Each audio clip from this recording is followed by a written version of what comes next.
समन्ता चक्रवालेषु अत्रा गच्छन्तु देवता सद्धम्मं मुनिराजस्य सुनन्तु सग्गमोक्खदं धम्मश्रवण कालो अयं बदन्ता धम्मश्रवण कालो अयं बदन्ता धम्मश्रवण कालो अयं बदन्ता नमो तस् भगवतो अरहतो सम्मा सम्बुद्धस्स नमो तस् भगवतो अरहतो सम्मा सम्बुद्धस्स नमो तस् भगवतो अरहतो सम्मा सम्बුද්දස්ස. හොඳයි. ඔබ සියලුම දෙනා මෙම ස්ථානයට රැස්ව සූදානම් වී සිටින්නේ බුදු පියාණන් වහන්සේ විසින් ඉස්මතු කොට වදාළ පරම පවිත්‍ර ශ්‍රී සද්ධර්මයෙන් මිදක් ශ්‍රවණය කරන්නට.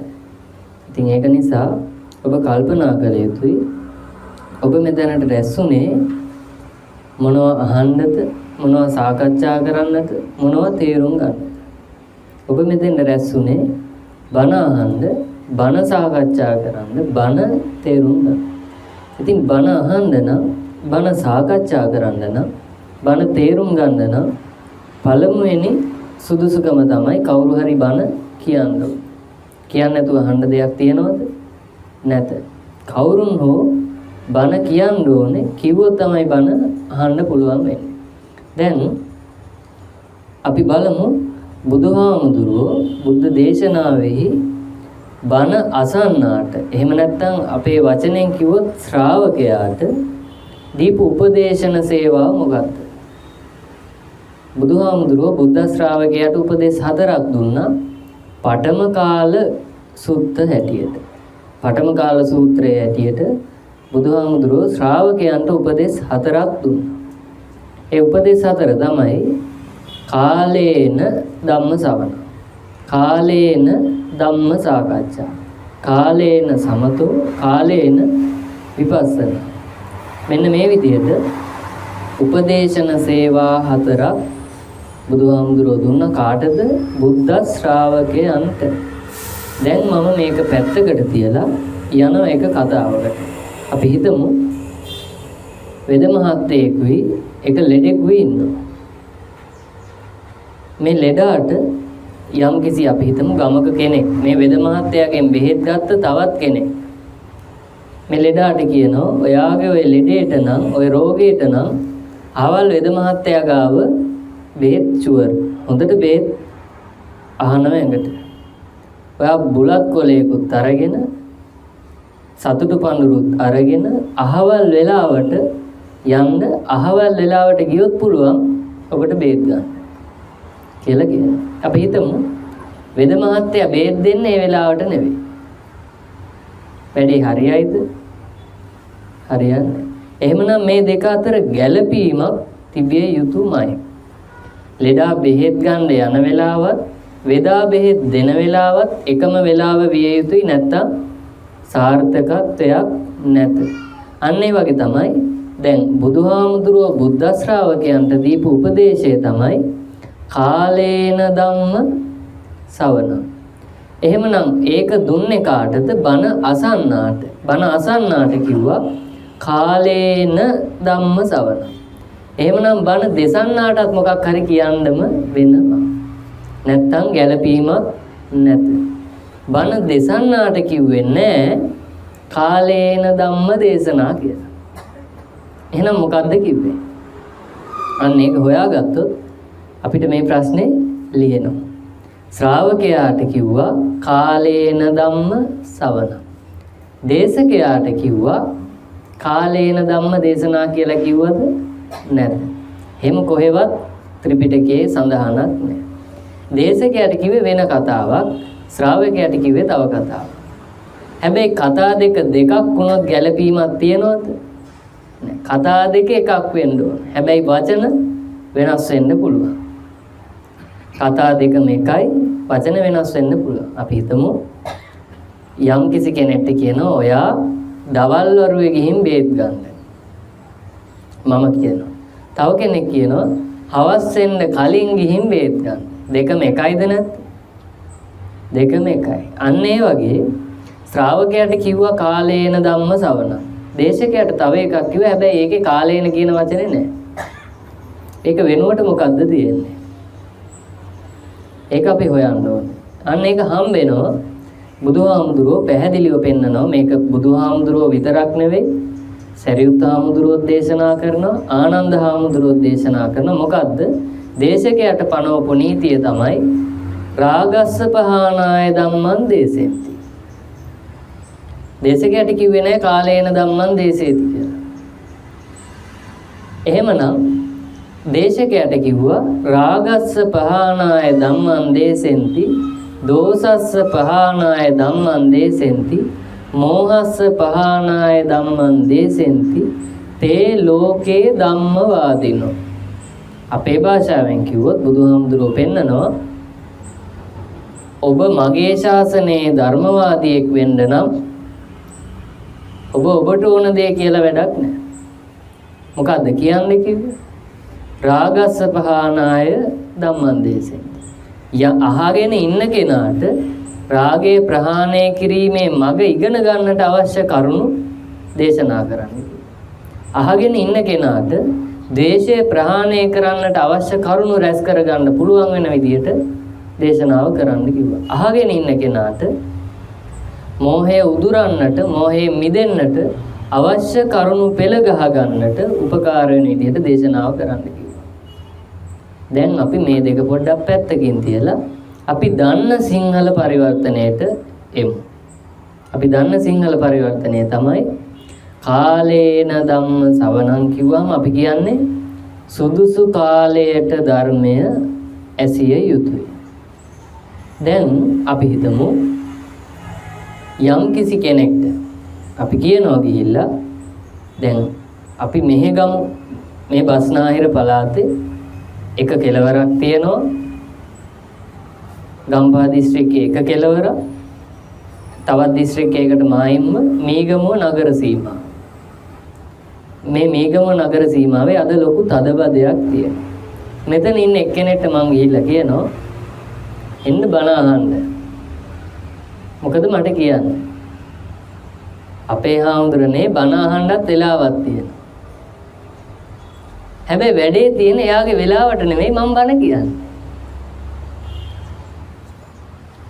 නොගැලපුණොත් මොකද වෙන්නේ මේක හොඳට මේක කල්පනා කරන්න ඕනේ ඔබ එයාගේ වෙලාව එක මම බණ කියන වෙලාව තව එක බුදුහාමුදුරුවෝ කිසියම් සූත්‍රයක පෙන්වුවද මෙන්න මේ පෙරවරු ගානට එහෙම නැත්නම් මෙන්න මේ පස්වරු ගානට බණ කියන්න ඕනේ එහෙම කිව්වොත් තමයි කාලේන ධම්මදේශනාව වෙන්නේ කියලා කිව්වද නැද්ද එහෙම කිව්වේ නැහැ එහෙමනම් මේ කාලේන කියන වචනේ අපි පොඩ්ඩක් පටලවගෙන තියෙන බව පැහැදිලිද නැත් පැහැදිලි අපි මේ වචනේ පටලවගෙන තියෙනවා දැන් අපි මාගදී භාෂාව මදකට පැත්තකට අයින් කරත් අපි දන්නවා අපේ භාෂාවේ කියමනක් තියෙනවා කිව්වොත් සංගනසී නොකිව්වොත් වහරනසී කියලා කොටසක් කියනවා. තව කොටසක් කියනවා කිව්වොත් සංගනසී නොකිව්වොත් වෙහෙරනසී.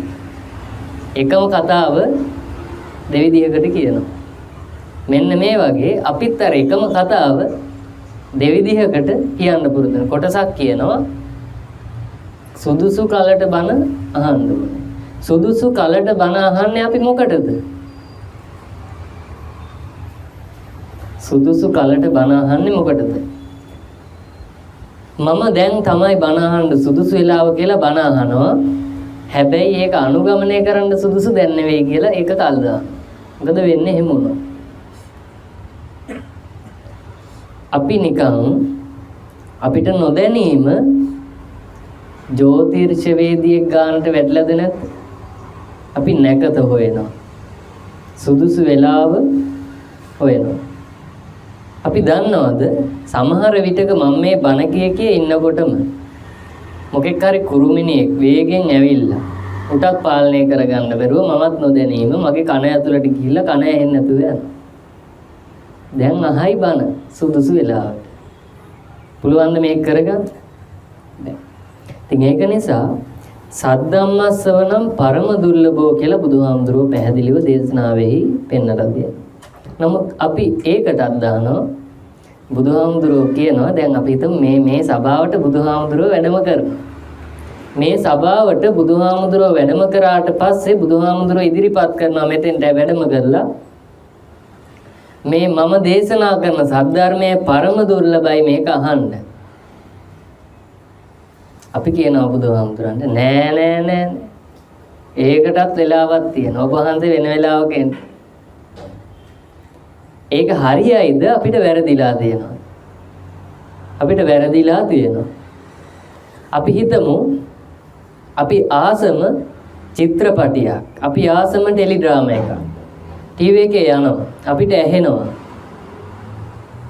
හැබැයි අපි ඒ වෙලාවේ අපි හිතමු උයන ගම.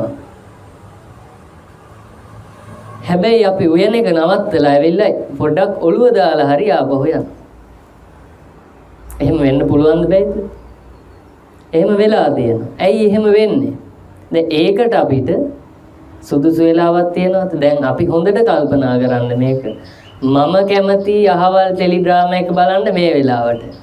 හැබැයි ඒක යන වෙලාවට තමයි මට ගිහින් බලන්න වෙන්නේ. අපි ඒකට ඇඟිල්ල දික් කරනවද?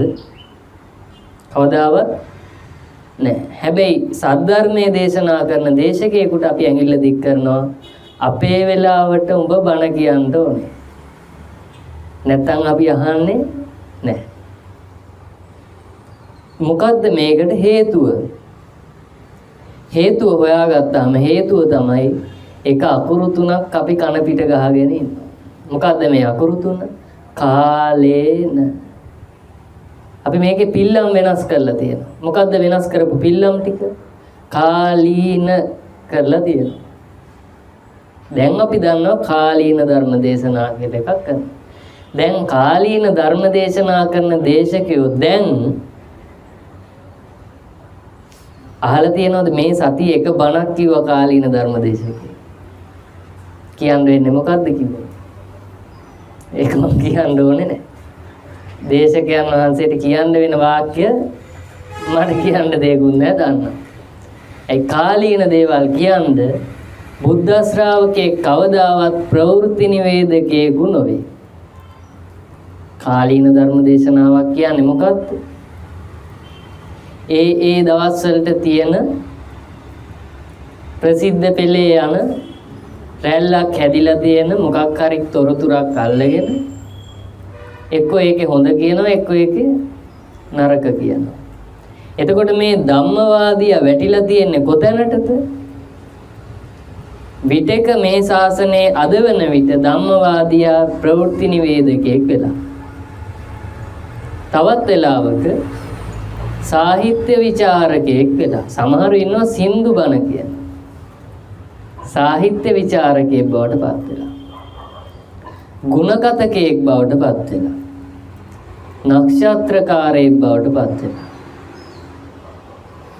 සමහරු ඉන්නවා රට හදන්න, ආර්ථිකය හදන්න. ආර්ථික විශේෂඥයෝ ඉන්නවා. දැන් ඔබ කල්පනා කරන්න ඕනේ ඉස්කෝලේ උගන්වන කෙනාට අපේ සිංහල සංස්කෘතිය කියන වචනේ මොකක්ද? ඉස්කෝලේ මහත්තයා. ග්‍රාම නිලධාරීතුමාට කියන්නේ මොකක්ද? ග්‍රාම සේවක මහත්තයා. ගුරුකම් කරන කෙනාට කියන්නේ මොකක්ද? කපු මහත්තයා. එහෙම නැත්නම් කට්ටඩියා. සමහර ඉන්න මේ තුනම කරනවා මේකකුත් තියෙනවා. එයාට කියන්න වෙන්නේ මොකක්ද? කියන්න එකක් නෑ. නමක් හැදුවොත් ගුරු ගොවි කපු කට්ටඩි ග්‍රාම සේවකයා කියලා කියන්න වෙනවා. මොකද්ද මේ උනේ? උන දේ තමයි ධම්මවාදිනෝ කියන වචනට දීපු ඒ වටිනාකම අපි දන්නේ නැහැ. සමහරෙක් මටත් චෝදනා කරනවා ඔබ වහන්සේ ජප කරනවා වගේ ධම්මවාදී සූත්‍රය හැමෝටම කියලා දෙනවා. ඒක තමයි අද අවශ්‍යතාවය. මටත් කියලාම එපා වෙලා ධම්මවාදී සූත්‍රය.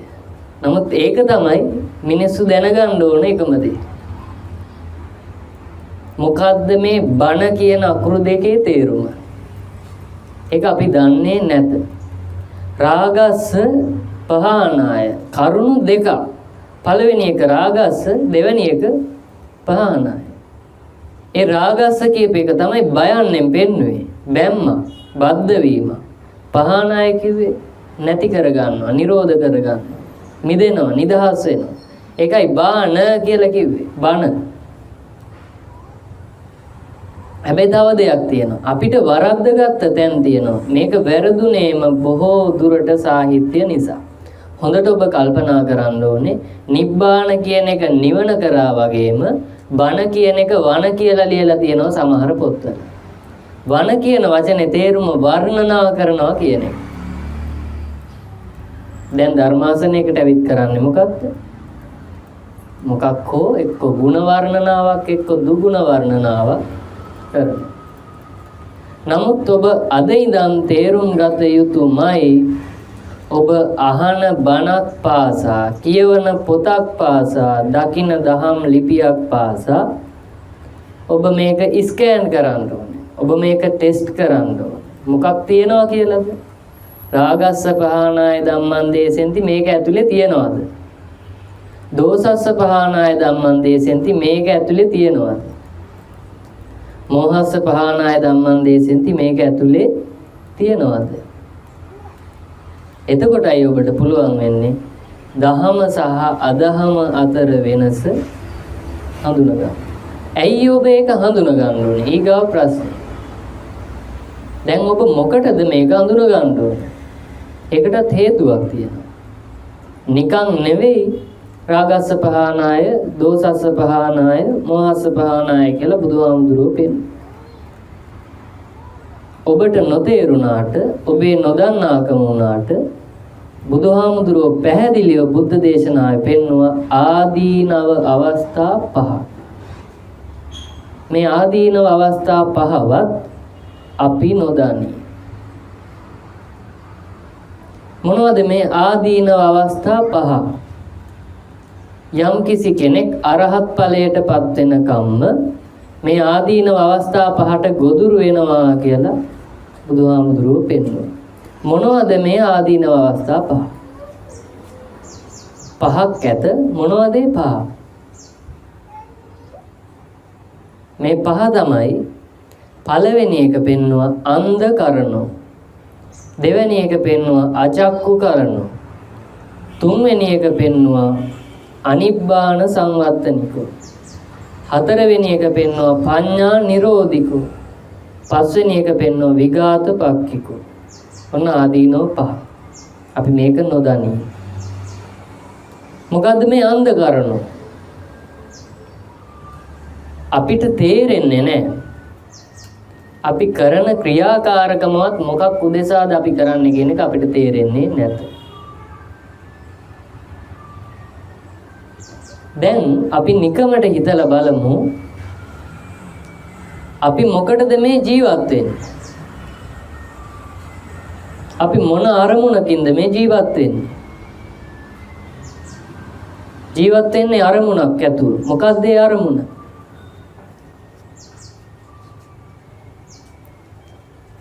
එක අරමුණක් මොකක් හරි ඔබේ මතකයට එනවා ඇති. හැබැයි ලබන මාසේ මං ඇහුවොත් ඒ අරමුණ නෙමෙයි වෙන එකක්. ඒ ප්‍රශ්නේම ඇහුවොත් ඒ අරමුණ නෙවෙයි තියෙන්නේ වෙනත් අරමුණ. දැන් අපි හිතමු පොඩි ළමයෙක්ගෙන් අහනවා මං එක වසරේ ළමයෙක්ගෙන් එහෙම නැත්නම් එක වසරේ ළමයෙක්ගේ අම්මා කෙනෙක්ගෙන් අහනවා මොකටද ඔයා ඔය දරුවව ටියුෂන් යවන්නේ? ඊට පස්සේ කියන්නේ හෝඩිය ඉංග්‍රීසි මුල සිංහල මුල අල්ලලා දෙන්න. 3 වසරේ 4 වසරේ 5 වසරේ කෙනෙක්ගෙන් අහනවා අම්මා කෙනෙක්ගෙන් මොකටද වාගේ දරුවව ටියුෂන් යවන්නේ? ශිෂ්‍යත්වේ පාස් කරගන්න. එතනින් පස්සේ ඇහුවොත් සාමාන්‍ය පෙළ පාස් කරගන්න. එතනින් පස්සේ ඇහුවොත් උසස් පෙළ පාස් කරගන්න. එතනින් පස්සේ විශ්වවිද්‍යාලයකට හෝ වෙනත් අධ්‍යාපන ආයතනයකට. මං අහනවා ඊට පස්සේ දැන් ඔයා ශිෂ්‍යත්වේ පාස් වුණාද? අහන්නේ මේක මං 7 වසරේ ළමයෙක්ගේ. විශාල ආවේගයක් අරගෙන මට ලකුණු මෙච්චරයි කියලා බොහොම ගැම්මෙන් කියනවා. අපි හිතමු ලකුණු 190ක් අරන් තියෙනවා. මම ඊට පස්සේ අහනවා විශ්වවිද්‍යාලේ ළමයෙක්ගෙන් ඔයා ශිෂ්‍යත්වයේ ලකුණු කීයක් ගත්තද? හිතමුකෝ මං ගිහියෙක් කියලා. දැන් මොකටද බං ඒක කියලා මගෙන් අහයි අනිත් පැත්තට. ඇයි ඒ? නමුත් අපි ශිෂ්‍යත්වයේ ලියනකොට මුළු ජීවිතේ මේක වගේ තමයි ඒ විභාගෙ ලියන්නේ. අවුරුදු 60ක විතර එක්කෙනෙක්ගෙන් මම නිකන් සිසිර මාමගෙන් අහුවා ශිෂ්‍යත්වයේ පාස්ද? ලකුණු කීයද? ඒක වැඩක් තියෙනවයි දැන් කියලා තමයි අහන්නේ. ඔබ හොඳට මතක් කරලා බලන්න ඔබ මීට මාස 2කට කලින් ආදරය කරපු කැමැතිම සින්දුව දැන් ඇහුවොත් මොකද වෙන්නේ? අප්පිරියයි. පේන්න බෑ. හැබැයි මේ සින්දුව අහපු පළවෙනි දවසේ ඔබට හැඟුනේ මොකද්ද? මාර සින්දුව. කවදාවත් අහලා නැහැ මේ වගේ ලස්සන සින්දුවක්. ඒ මාර සින්දුවට ඒ කවදාවත් අහලා නැති ලස්සන සින්දුවට එහෙනම් මොකද උනේ? ඒ සින්දුවට මොනවත් උන්නේ නැහැ. එද ඇහුවත් ඒ වොයිස් ට්‍රැක් එකමයි. අද ඇහුවත් ඒ වොයිස් ට්‍රැක් එකමයි. ඒ මියුසික් එකමයි. එදත් අද. සින්දුවට මොකුත් උනේ නැහැ. එහෙනම් කාටද මොකද්ද උනේ? ඇයි අපිට මේ සින්දුව අප්පිරිය වුනේ?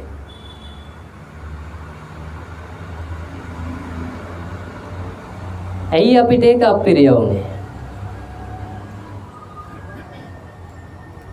අපේ ඇතුලේ වෙන එකක් දැන් තේරෙනවා කියලා තේරෙන්න ඕනේ ඔබට දැන්. අපේ ඇතුලේ මොකක් හෝ දෙයක් වෙනවා.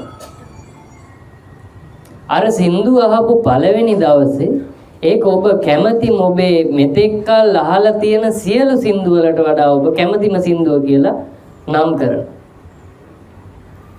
ඊට පස්සේ සතියක් දෙකක් තුනක් යනකොට තවත් සින්දුවක් හම්බෙනවා.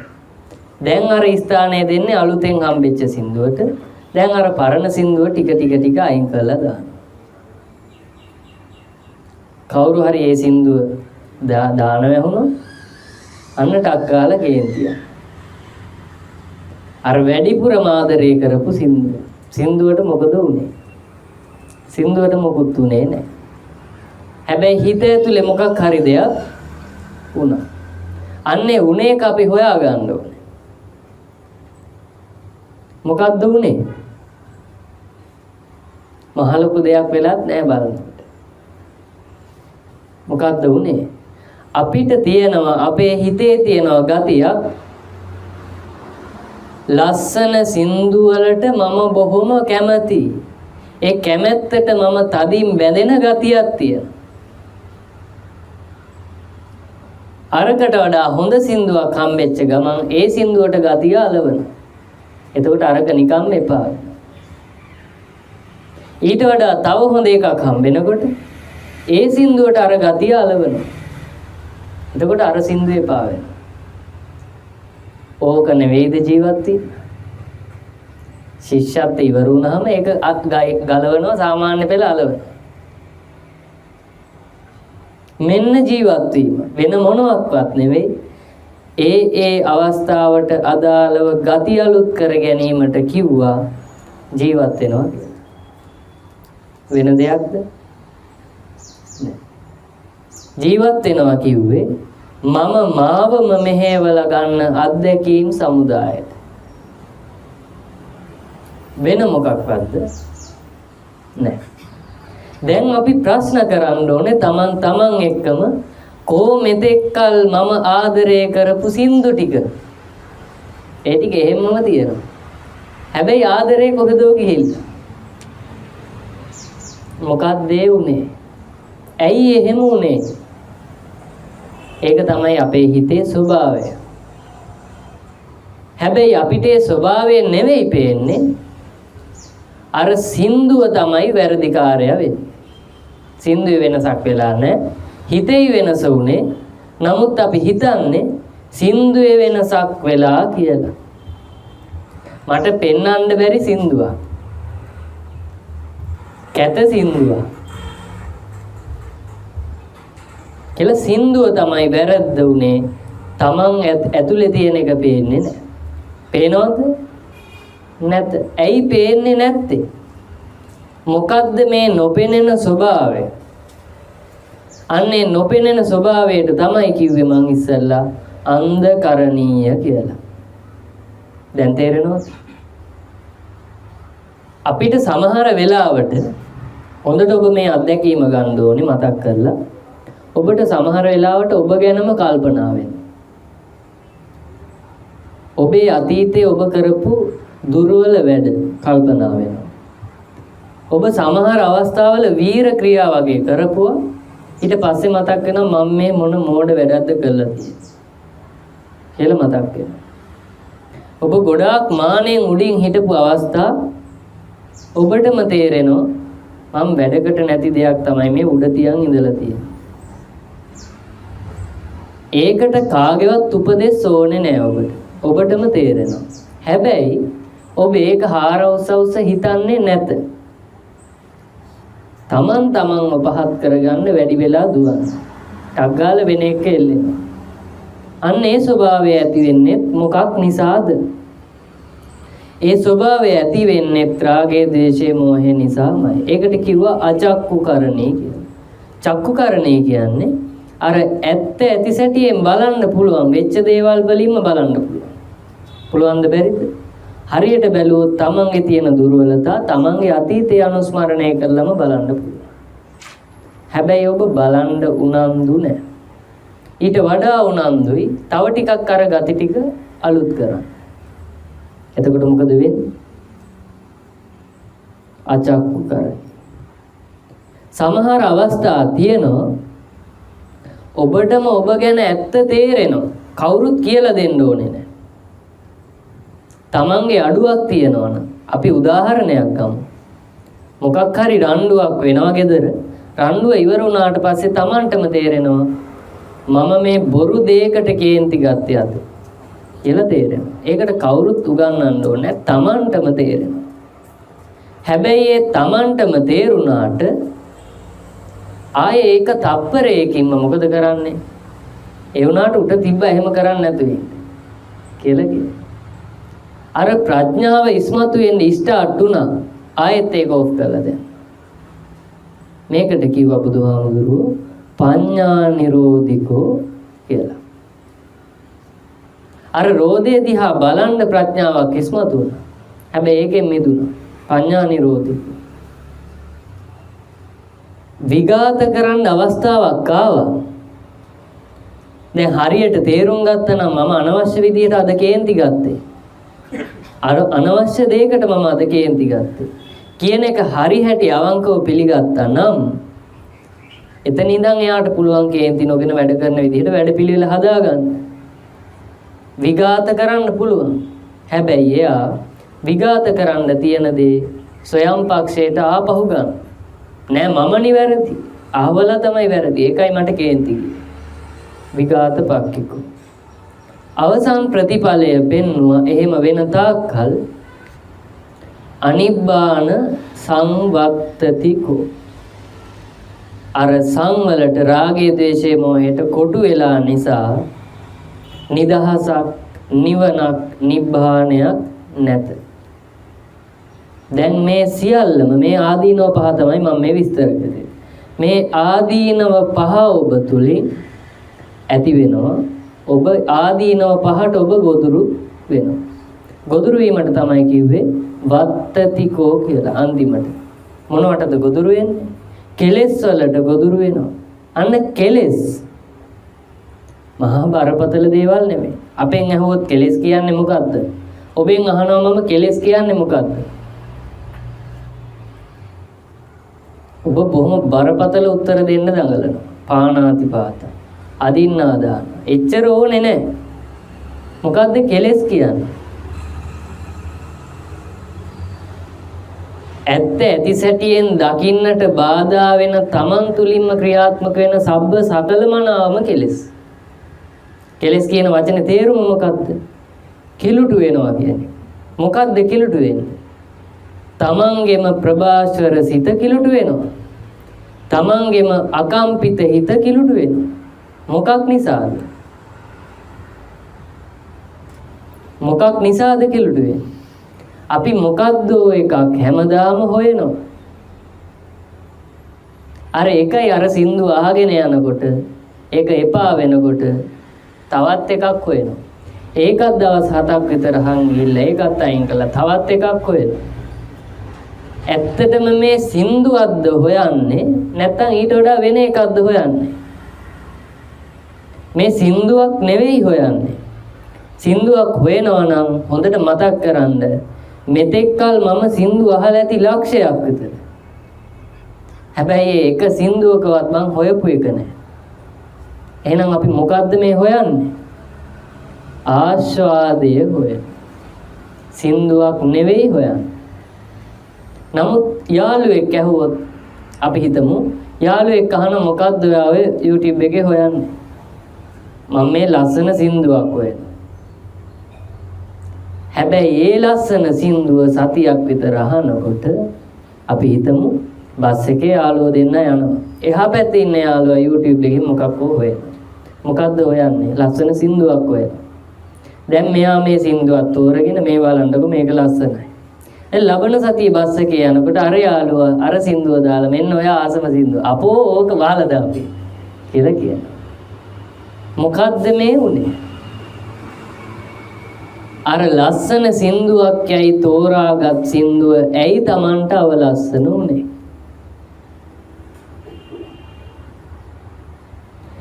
එතන මොකක් හරි හරයක් ඔබට දැන් තේරෙන්න ඕනේ. ඔබට ඒක කියන්න වචන නැති බව මම දන්නවා. ඒක මට විග්‍රහ කරන්න ඔබ ගාව වචන නැහැ. හැබැයි ඔබට තේරෙනවා ඔබ හොයන්නේ ලස්සන සින්දුවක් නෙවෙයි වෙන මොකක්ද එකක් හොයනවා. හැමදාම. ඒ හොයාගන්න ඔබ පාවිච්චි කරන අපි හිතමු කාචයක්. අර සර්ච් අයිකන් එක තියෙනවනේ. කාචයක්. ඔබ හොයන දේ හොයාගන්න භාවිතා කරන කාචය තමයි මෙන්න මේක. ඒකයි ඔබ සින්දුව අහන්නේ. හොයන්නේ වෙන එකක් හොයන්න ගන්න කාචය තමයි මේක. දැන් තේරෙනවද ඔබට? හොයන්න ගන්න කාචයට දහමේ කිව්වා සෝතද්්වාර කියලා. කන. කනෙන් ඔබ හොයනවා සින්දු නෙවෙයි හොයන්නේ වෙන එකක් හොයනවා. ඔබ සින්දුවෙත් ඒක තියනවද කියලා බලන්න. එච්චරයි කරන්නේ. ඒකනේ සමහරක් අය බණ අහන්නේ. එක එක හාමුදුරුවෝ කියන බණ අහනවා. ඒකත් ලොකු ආස්වාදයක්. සමහරක් අය ඉන්නවා තවත් හාමුදුරු නමක් තවත් කෙනෙකුට බණින එකක් අහහ සතුටු වෙනවා. එයා සින්දු දහන්නේ නෑ. එයාත් මොකක් හරි එකක් අහනවා. දැන් සින්දු අහන කෙනාටත් අර අහවල් හාමුදුරුවන්ගේ බණ නම් කොච්චර ඇහුවත් එපා වෙන්නේ නැහැ කියන කෙනා දෙන්නම එකයි. විදිහ විතරයි වෙනස්. සින්දුව කියන්නේ ගායකයා බණ කියන්නේ හාමුදුරුවෝ. එච්චරයි වෙනස්. හැබැයි හොයන්නේ එකම දේ. මොකක්ද ඒ හොයන්නේ? ආස්වාදය හොයනවා. ආස්වාදය හොයනවා. සමහරෙක් ඉන්නවා මමත් දැකලා තියෙනවා මේ දහම අහන්නත් එනවා බොහෝ දෙනෙක්. එකම දහම වුණාට කටහඬට වහල් වෙනවා. දේශකයාගේ ඒ දේශකයාගේ කටහඬින් ඕනේ. කියන්නේ එකම මාර්ගය. හැබැයි අහවලාගේ කටහඬින් ඇහුන් නැත්නම් ඒක හිතට හරිනේ. හොයන්නේ දහමද කටහඬද? කටහඬක් නෙවෙයි හොයන්නේ. අපි හිතමු ඒ දේශකයාට සෙම හැදිලා බණක් කියනවා. දන්නේ නැහැ මේ කියන්නේ අහවලයි කියලා. ඕක වහලා දාන්න කියලා. එතකොට කටහඬක් නෙවෙයි එහෙනම් හොයන්නේ. දේශකයක් නෙවෙයි හොයන්නේ. මොකක්ද එහෙනම් හොයන්නේ? අපි හිතමු අර සෙම හැදිච්ච දේශකයන් වහන්සේ එක මාසයක් සෙම බණක් කියනවා. දැන් කටහඬෙන් සෙම එනවා. කටහඬ වෙනස් සුගුර බැරන්ඩි වෙලා. දැන් මේ බණ අහලා පුරුදු වෙච්ච කෙනාට එකපාරට සෙම හොඳ වෙලා අර දේශකයන් වහන්සේ පියවි කටහඬෙන් බණක් කියනවා. මොකද වෙන්නේ? ඔය පරණ එකක්ද ඔහෙද කියලා කියනවා.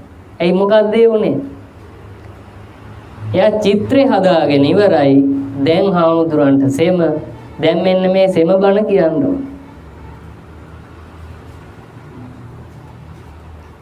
ඔබ චිත්‍ර හදනවා. ඒ චිත්‍රය තුලින් ඔබ ආස්වාදය විඳිනවා. ඒක තමයි ඔබ හොයන දේ. හැබැයි ඇයි ඔබට අර සින්දුව එපා වෙන්නේ? ටික දවසක් ගිහිල්ලා. ඇයි ඔබට ඒ සින්දුව එපා වෙන්නේ? ඔබ අර සින්දුව අහන පළවෙනි දවසේම නියතියක් දානවා.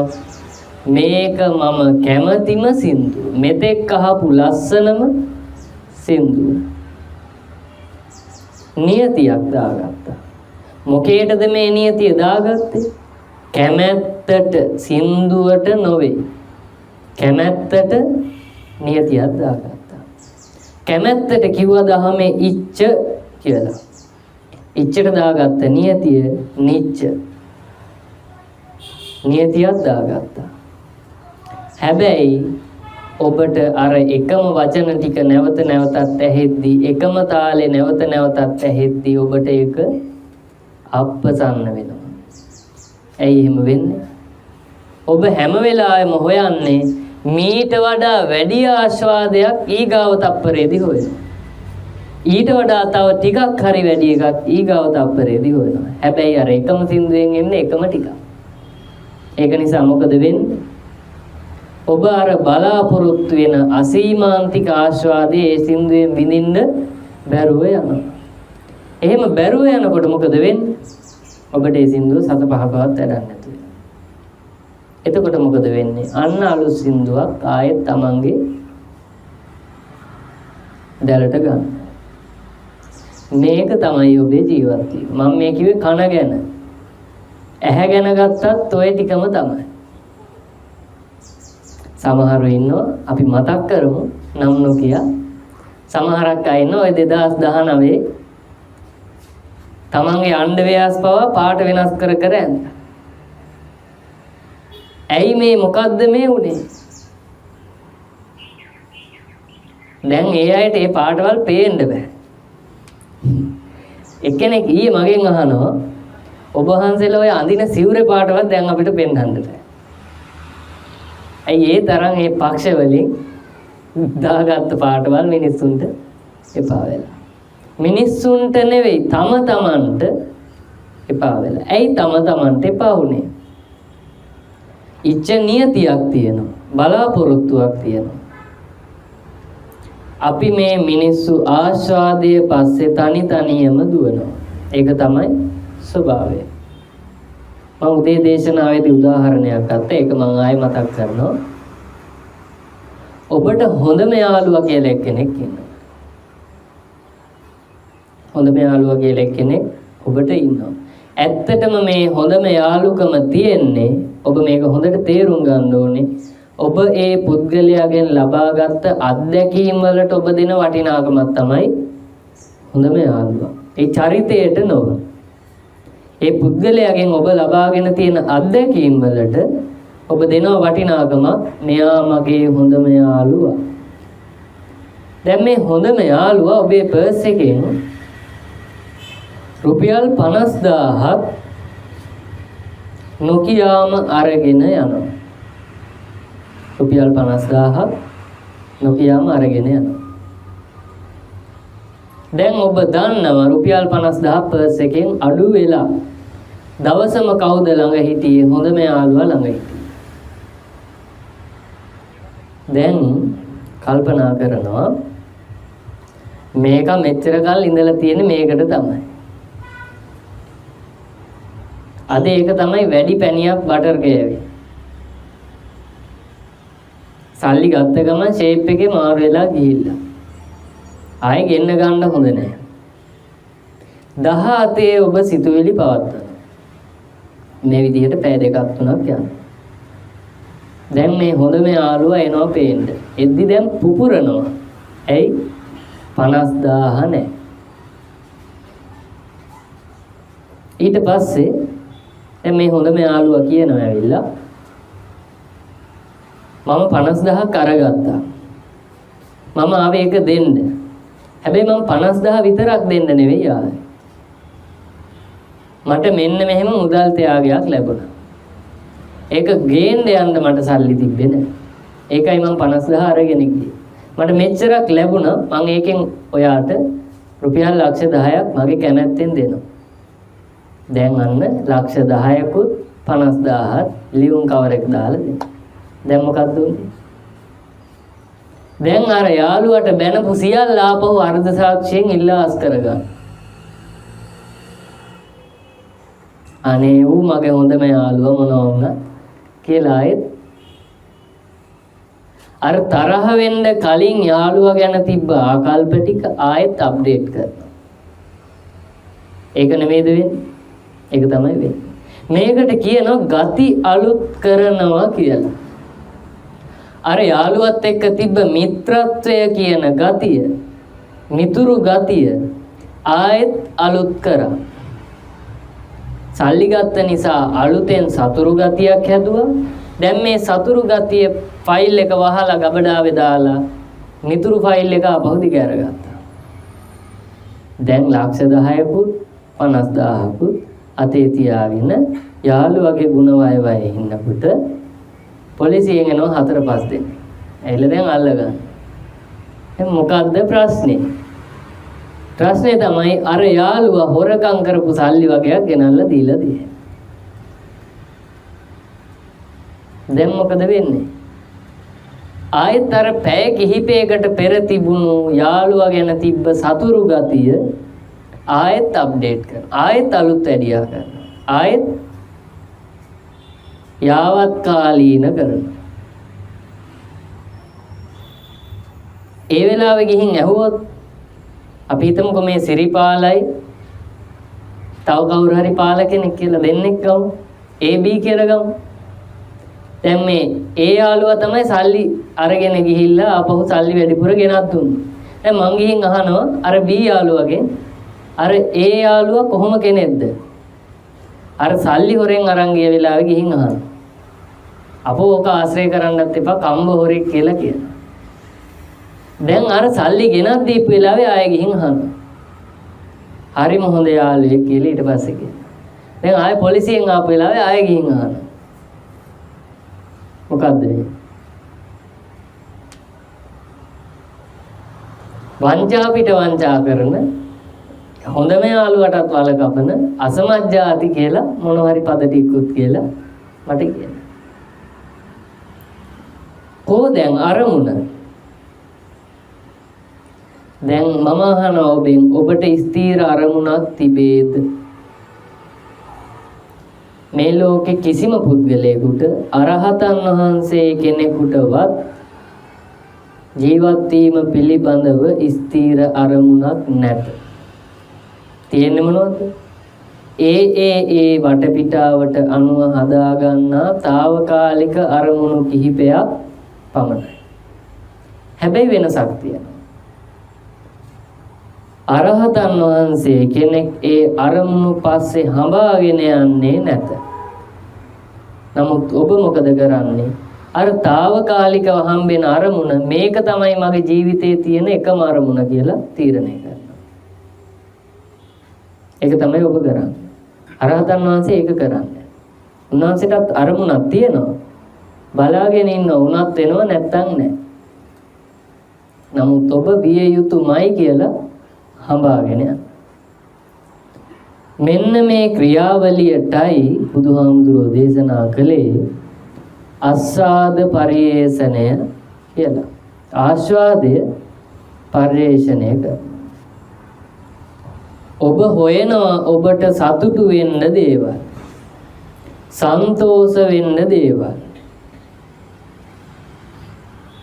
හැබැයි මම අහනවා ඔබ දැන් සන්තෝෂයෙන්ද? කවුරු හරි ඉන්නවද මේ ලෝකේ සන්තෝෂෙන් ජීවත් වෙන්න? කවුරු හරි කියනවා ඔව් කියලා. අපි හිතමු මෙතන ඉන්න කට්ටියකින් එක්කෙනෙක් හරි ඔව් කියනවා. මං අහනවා සන්තෝෂේ මීටර එක 100ද 80ද 90ද කීයද?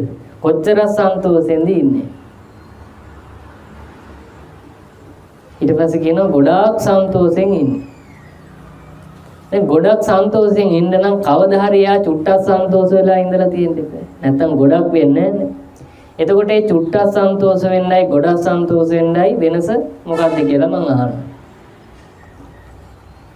එතකොට කියනවා අපි එක උදාහරණයක් ගමු. ඉස්සර නම් මේ වත්ත අපිලිවෙලයි දැන් හරි ලස්සනයි මල් පිපිලා පළදරලා කියලා කියනවා. මම අහනවා ඊට පස්සේ දැන් මේ මල් පර වෙනකොට පළ නරක් වෙනකොට ඔය සන්තෝෂයට මොකද වෙන්නේ? මම දන්නවා එහෙම ඇහුවොත් මට කුණුහාර පහන්න වෙනවා. ඇයි හේතුව? අර తాවකාලිකත්වයට අපි මුල් තැන දෙනවා. මොකේටද මුල් තැන දෙන්නේ? తాවකාලිකත්වයට මුල් තැන දෙනවා. අවිපරිණාමසේ ගන්නවා. අවිපරිණාමසේ ගන්නවා කියන්නේ හරියට නිකන් ඒක උපමා කරන්න පුළුවන්. අපි හිතමු ගඟක වතුර ගලනවා. මේ ගලන වතුර ටිකෙන් එක කාණ්ඩයක් අපිට පුළුවන්ද මෙන්න මේ ගහේ ඉඳන් අන්න අර ගහ දක්වා මෙන්න මේ තප්පරේදී තියෙන වතුර ටික තමයි අහවල් වතුර ටික කියලා අපි නමක් දාන්න යනවා. කවදාවත් කරන්න පුළුවන් වැඩක්ද? අපි හිතමු මේ කැලණියේ පාලමේ පළල තියෙනවනේ. අන්නේ පළලට අද මේ 9 වෙනිදා හරියටම දවල් 12යි තප්පර එකට මේ කැලණි පාලමෙන් යන වතුර ටිකට අපි නම දානවා සිරිසේන කියලා. කරන්න පුළුවන් වැඩක්ද? අන්න ඒ වගේ වැඩක් තමයි අපි මේ ආස්වාදයට මම කැමති මේක කියලා නම් කරන්න යන්නේ. මොකද්ද අපි කැමති මේක කියලා නම් කරන්න යන්නේ? අර කැලණි ගඟේ වතුර වගේ ගලාගෙන යන ටිකක් අපි කැමති මේක කියලා නම් කරනවා. වැඩේ තියෙන්නේ අපි නම් කරලා ඉවර වෙනකොට ඒක ගලාගෙන ගිහිල්ලත් ඉවරයි. එතකොට අපි අනාථයි. දැන් උදේ දේශනාවේ උදාහරණ තවත් ගන්නවා ඔබට තේරෙන්න. දැන් අපි දන්නවා අපේ රටේ ප්‍රායෝගිකව සිද්ධ වුණා 2019 හිටියා බොහෝම ආධ්‍යාත්මික පිරිසක් දියසෙන් වෙනකම් බලාගෙන. කවද්ද එනවා කිව්වේ? 2020 එනවා කියලා කිව්වා. ආවද? නැහැ. මොකද උනේ? ඒ අනාවැකි කරුවන් නොයෙකුත් හේතු කියලා කිව්ව නෑ 2022 එනවා. ආවද? තවත් හේතු කිව්වා. තවත් හේතු කියලා 2024 එනවා. 2024 ආවේ නැත්තම් මොකද කියන්නේ? 2030 එනවා කියනවා. බලනකොට 2030 වගේ වෙනකොට ඒ කියන එක්කෙනා ජීවතුන් අතර නැති නිසා මොනවත් මිනිස්සු යාට කියන්නත් දෙයක් එක අවංකව පිළිගත්තා නම් මට වැරදුනා මම නොදන්න බයිලයක් කියන්න ගියේ කියලා මොකද වෙන්නේ? අන්න එයාට ප්‍රඥාව ඉස්මතු කරගන්න මගක් හැදෙනවා. හැබැයි මොකද කරන්නේ? පිළිගන්නට කැමති නැහැ තමන්ට වැරදුණු බව. අපිත් එහෙමයි. කොච්චර මම මේ කිව්වත් ආස්වාදයට තමන් වහල් නිසා තමන්ට ඇත්ත පේන්නේ නැහැ කියන එක පිළිගන්න කැමති නැහැ. ඒකයි බුදුහාමුදුරුවෝ කිව්වේ ඒක පිළිගන්න නම් නිසීදති පල්ලංකං ආභෝජිත්වා අත්‍ය අවශ්‍යයි. දැන් මේක කරන්න සමහරක් අය යනවා ගහක් මුලට. ගහක් මුලට ගිහිල්ලා අපි අද වෙන ප්‍රායෝගික උදාහරණයක් ගමු. අපේ ආරාමෙත් තියෙනවා ලොකු ගස්. ගහක් උඩට ගියොත් වෙන ඉරණම තමයි ඇඟ උඩට රිලෙවෙක් ජරා කරන. ගහක් මුලට ගියොත් අපිට වෙන දේ අපේ ආරාම. අපි හිතමු එක ස්වාමීන් වහන්සේ නමකට හම්බෙනවා රිලව් නැති ගහක්. ආම්දුරෝ ගහ මුලට ගිහින් දැන් නිසීදති පල්ලංකං ආපුජිත්වා වෙන්නේ යනවා. දැන් කොහොම හරි වුණා කියමුකෝ මොකක් හරි. දැන් හවස් වරුවේ සාමීචියක් තියෙනවා. සංඝයා වහන්සේලාගේ අදහස් විමසනවා. උඹලා කාටවත් නැති වුණත් මට නම් තියෙනවා රිලව් වෙන්නේ නැති ගහ කියලා කියනවා. මොකක්ද උනේ? නිවෙන්න නිදහස් වෙන්න ගිය ගහත් ගින්නක් කරගත්තා. ආස්වාදයක් කරගත්තා. මොකක්ද උනේ? මානය උපරිම ඉස්මතු වුණා. මටත් අර කැලේ තියෙන ගහක් මගේ කරගත්තා. මානයක් ඇති වුණා. එහෙමනම් ඇත්තටම නිසීදති පල්ලංකම් ආපූජිත්වා වෙන්න නම් මොකක් කරන්න වෙනවද? ඉස්ලාම මානෙන් මිදෙන්න වෙනවා.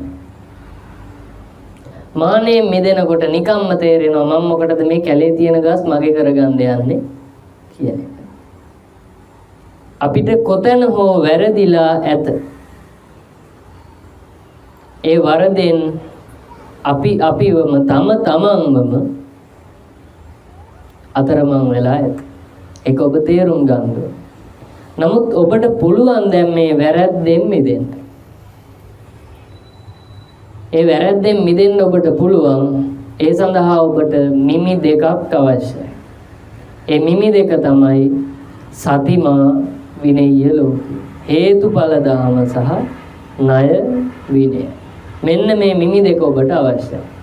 ඔබ බලන්න අපි මේවා කතා කරමු. අපි මෙතන සාකච්ඡාවක් පවත්වමු.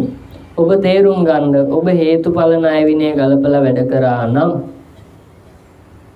ඔබට ඔය ප්‍රශ්නයයි සලකන කිසිවක් නැහැ. ඔබ හේතුඵල දහම ගලප ගත්තා නම් අපි හිතමු එකක් ගමු. රාජ්‍ය පාලකයෙක් පත් කරන්නට ඔබ හේතුඵල ගැලපුවා නම් ඔබ නිකමට හරි හිතුවා නම් මම මේ මගේ ඡන්දය දෙන්නේ පෘථග්ජන පුද්ගලයෙක්ට කියන එක හිතුවා නම් ඔබ ඔය හදාගෙන තියෙන අන්ධ භූත බලාපොරොත්තු එකක්වත් ඔබ හදාගන්නේ නැහැ. ඔබ හේතු දන්නෙත් නැහැ, ඵල දන්නෙත් නැහැ. පෘථග්ජන පුද්ගලයේ කලින් කලට අදහස් වෙනස් කරනවා, අරමුණු වෙනස් කරනවා, බලාපොරොත්තු වෙනස් කරනවා කියන එක ඔබ දන්නේ නැහැ. ඒ නොදන්නාකම නිසා ඔබ හිතනවා අහවලා රට හදයි. නමුත් එහෙවලා සෝතාවදානේ පඤ්ඤා සුතමේ ඥානේවත් ලැබලා නැති නිසා ඒ කලට එහෙවලාට ආස්වාදයේ ලැබෙන දේවල් වලට එහෙවලා වශී වෙනවා. ඔබ වගේම තමයි. ඒ වශී වෙනකොට ඔබට ඒක නුරුස්සන ස්වභාවය ඇති වෙනවා. එතකොට මොකද වෙන්නේ? තමන්ම කළ වරදක් බව නොදන්නා නිසා පරං කතංච දුක්ඛං පඤ්ඤාපෙන්ති කරනවා. උඹේ කර්මයක් තමයි මම මේ ගෙවන්නේ. දැන් ඇත්තටම විශාල කනගාටුවක් පෘථග්ජන සමාජය තුල අපිට පේන්න තියෙනවා. මම පෙරේදට කලින් ධර්ම දේශනාවක කිව්වා මේකට හේතු සහ ඵල. එතනදී නොකී එකක් මම මතක් කරනවා. බුදුහාමුදුරුවෝ දේශනා කළා මිත්‍යා දෘෂ්ටියක් හැටියට වාක්‍යයක් පරං කතංච දුක්ඛං පඤ්ඤාපෙන්ති. ඒක මොකද්ද? මිත්‍යා දෘෂ්ටිය. නමුත් අපි මේක තේරුම් ගන්න ඕනේ.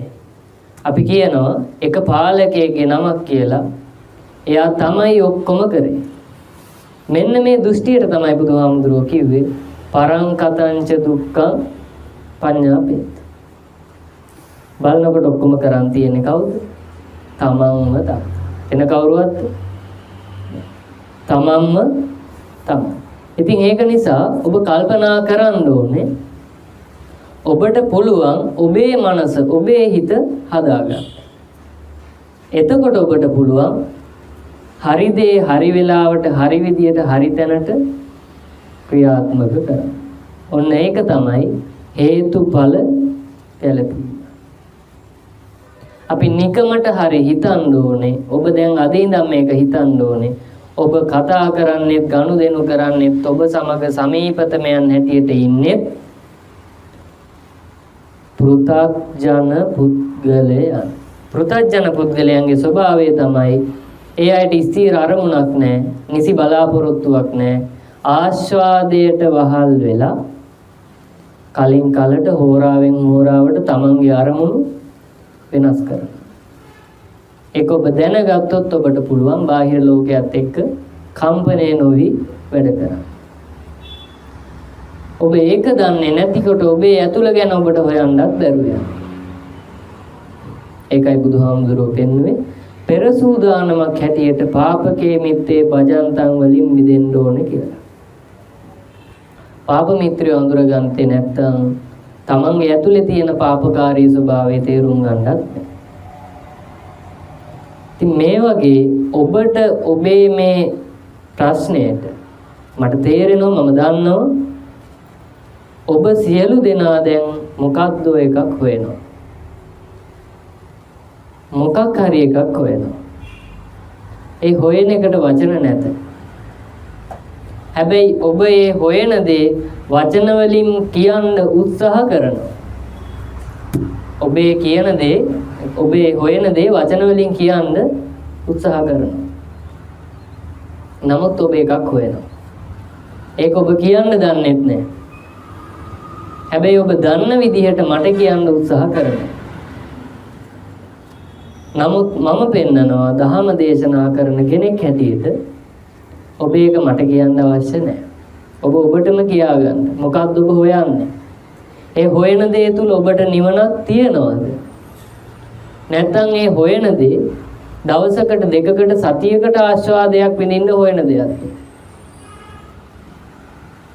එතකොට ඔබට තේරෙයි ඔබ මේ ජීවත් වෙනවා යයි කරන්නේ මොකක්ද කියන එක.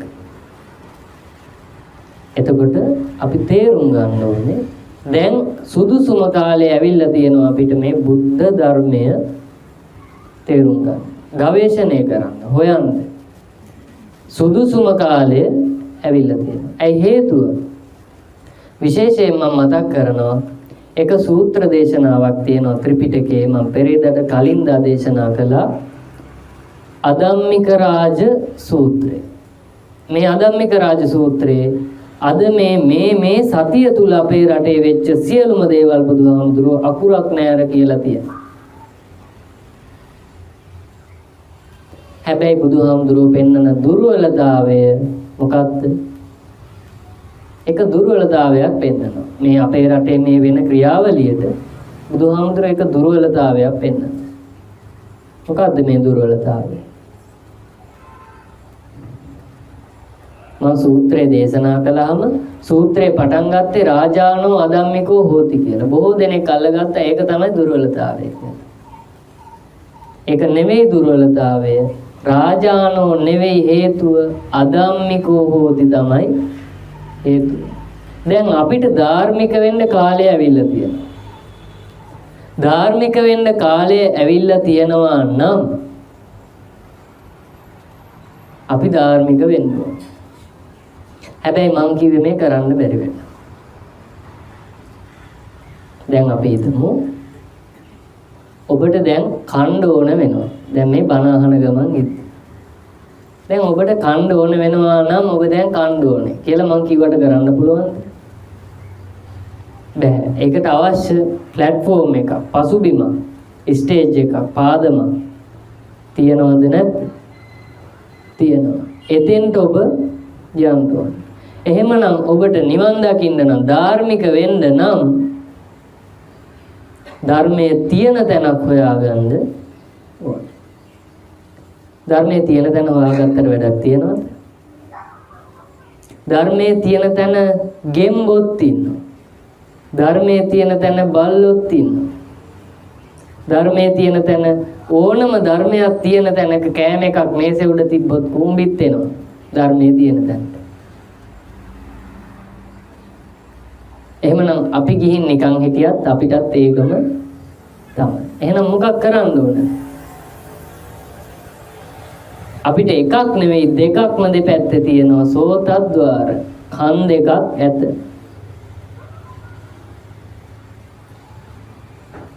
මේ කන් දෙකෙන් ඔබ හොයන්න ඕනේ කරුණ. මොකද්ද හොයන්න ඕනේ?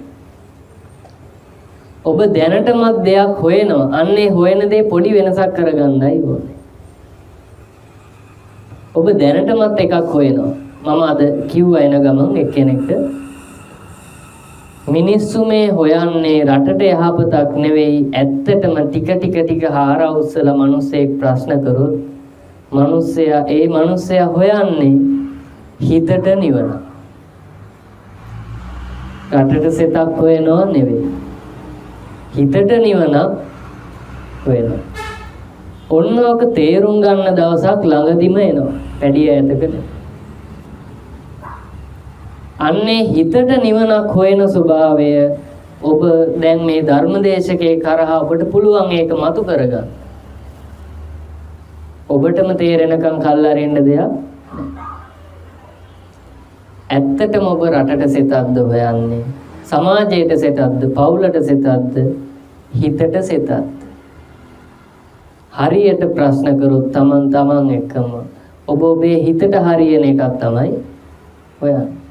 හැබැයි ඔබ කොච්චර හෙව්වත් හිතට හරියන එකක් හම්බෙන්නේ නැහැ කවදාවත් මේ දහම තියෙන තැනකට එනකම්. දහම ඔබේ හිතට හරියන්නේත් ඔබ ඒක ඇහුවොත් පමණක්මයි. ඒ අහන්නට ඔබට තියෙනවා උපදේශන මාලාවක්. ඔබ මේක හොඳට කල්පනා කරන්න ඕනේ. ඔබට දැන් සිතන්නට කාලයක් තියෙනවා. ඔබට දැන් තේරෙනවා පරම්පරාවෙන් ආපු දේවල් වලින් පොත්පත් වලින් ආපු දේවල් වලින් සංස්කෘතියෙන් සම්ප්‍රදායෙන් ආපු දේවල් වලින් ඔබේ හිතට සහනයක් තියනවා නම් ඔබ මේ ගින්නේ නැහැ. එහෙමනම් ඒ ඔක්කොම දැන් පැත්තකින් තියන්න ඕනේ. අපිට සම්ප්‍රදාය වැඩකුත් නැහැ. සංස්කෘතිය වැඩකුත් නැහැ. සමාජ ක්‍රමයේ වැඩකුත් නැහැ. මොනවත් වැඩක් නැහැ. අපිට ඕනේ වැඩක් තියෙන දෙයක් පමණයි. මෙන්න මේ සමාජ තත්ත්වය ඔබේ මනසේ ඇති වෙලා තියෙන තත්ත්වය. කාලාමා සූත්‍රයේ දා බුදුහාමුදුරුවෝ මේකට උත්තර දුන්නා. ඔබ දැන් ඔබ ඔය හොයන නිවන ඔබේ හිතට ඔය හොයන සහනය දැන් සමහර මෙතන බොහෝ දෙනෙක් ඉන්නවා විශාල ධන සම්පත් තියෙනවා. හැබැයි ඔළුවේ ප්‍රශ්නයක් දුවනවා. දුවනවද නැත්ද? දුවනවා. සම්පත් වලින් අඩුවක් නැති වුණාට සම්පත් නැති කෙනෙක්ට වගේ ලොකු පීඩනයක් දැන් ඇති වෙලා තියෙනවා. හොයන්නේ සම්පත්ද? නෑ. හොයන්නේ ඔබටම ප්‍රශ්න කරගන්න. ඔබ හොයන්නේ හිතට නිවන. හිතට සහනය. සැනසෙල්ල හොයනවා. අර පාරේ බහැලා ගිහින් හොයන්නේත් ඒකම තමයි. හැබැයි ඒක හොයන අයට තේරෙන්නේ නැහැ. ඒ හොයන එකට උත්තරේ හම්බෙන්නේ දහමෙන්. හැබැයි ඒ උත්තරේ ඔබට එකපාරට ගන්න බෑ. ඒ උත්තරේ ගන්න නම් ඔබ විසින් මෙතෙක් කල කරපින්නාගෙන ආපු සියලු සංස්කෘතිකාංග, සියලු පාරම්පරිකාංග සියල්ල පැත්තක තියන්න වෙනවා. ඔබ අලුත් එකක් හොයන්න වෙනවා. ඔක්කොම පැත්තකින් දාලා අද ඉපදුණු කෙනෙක් වගේ බණ අහන්න වෙනවා. මොනවාක්වත් මම බෞද්ධ ගැන දන්නේ නැත කියන තැන ඉඳගෙන අහන්න වෙනවා. එහෙම නැතුව ඇහුවොත් ඔබ හිතන්න ඔබට හම්බුණා ගිනි නොගන්න බිමක්. නමුත් ඔබ කලින් හිටියේ ගිනි ගන්න බිමක ඔබේ ලෝභකමට එක ගිනි පෙල්ලක් අරගෙන මේ බිමටත් එනවා. මොකද වෙන්නේ? මේ බිමත් ගිනි ගන්න. ඔබට මේක තේරුම් ගන්න නම් ඔබේ සංස්කෘතිය ඔබේ සම්ප්‍රදාය සියල්ලම පස්සට දාන්න වෙනවා. අංක 1 නිවහල් නිදහස් මනසක් තිබිය යුතුමයි. ප්‍රශ්න කරන්න ඕනේ, ਵਿਚාරන්න ඕනේ.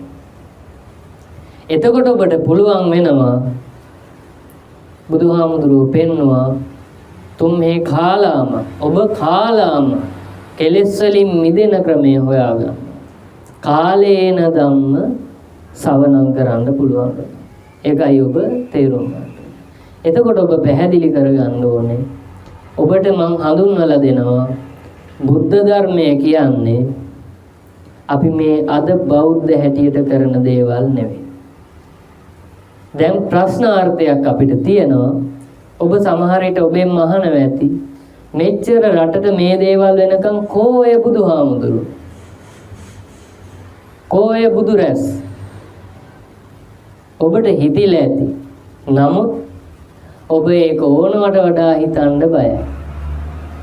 ඇයි ඒක හිතුවොත් කොහේ යනවද? ඒක හිතුවොත් ඔබට PR එකක් හම්බෙනවා අපායට. ස්ථීර පදිංචිය හම්බෙනවා. කියලා ඔබව බය කරලා තියෙනවා. අන්න ඒ ගිනි ගොඩෙන් එක ගිනි පෙල්ලක්වත් ඔබ මේ දහම් සභාවට ගෙනාවොත් ඔබට මෙතනිනුත් නිවා ගන්න ක්‍රමය අහුවෙන්නේ නැහැ.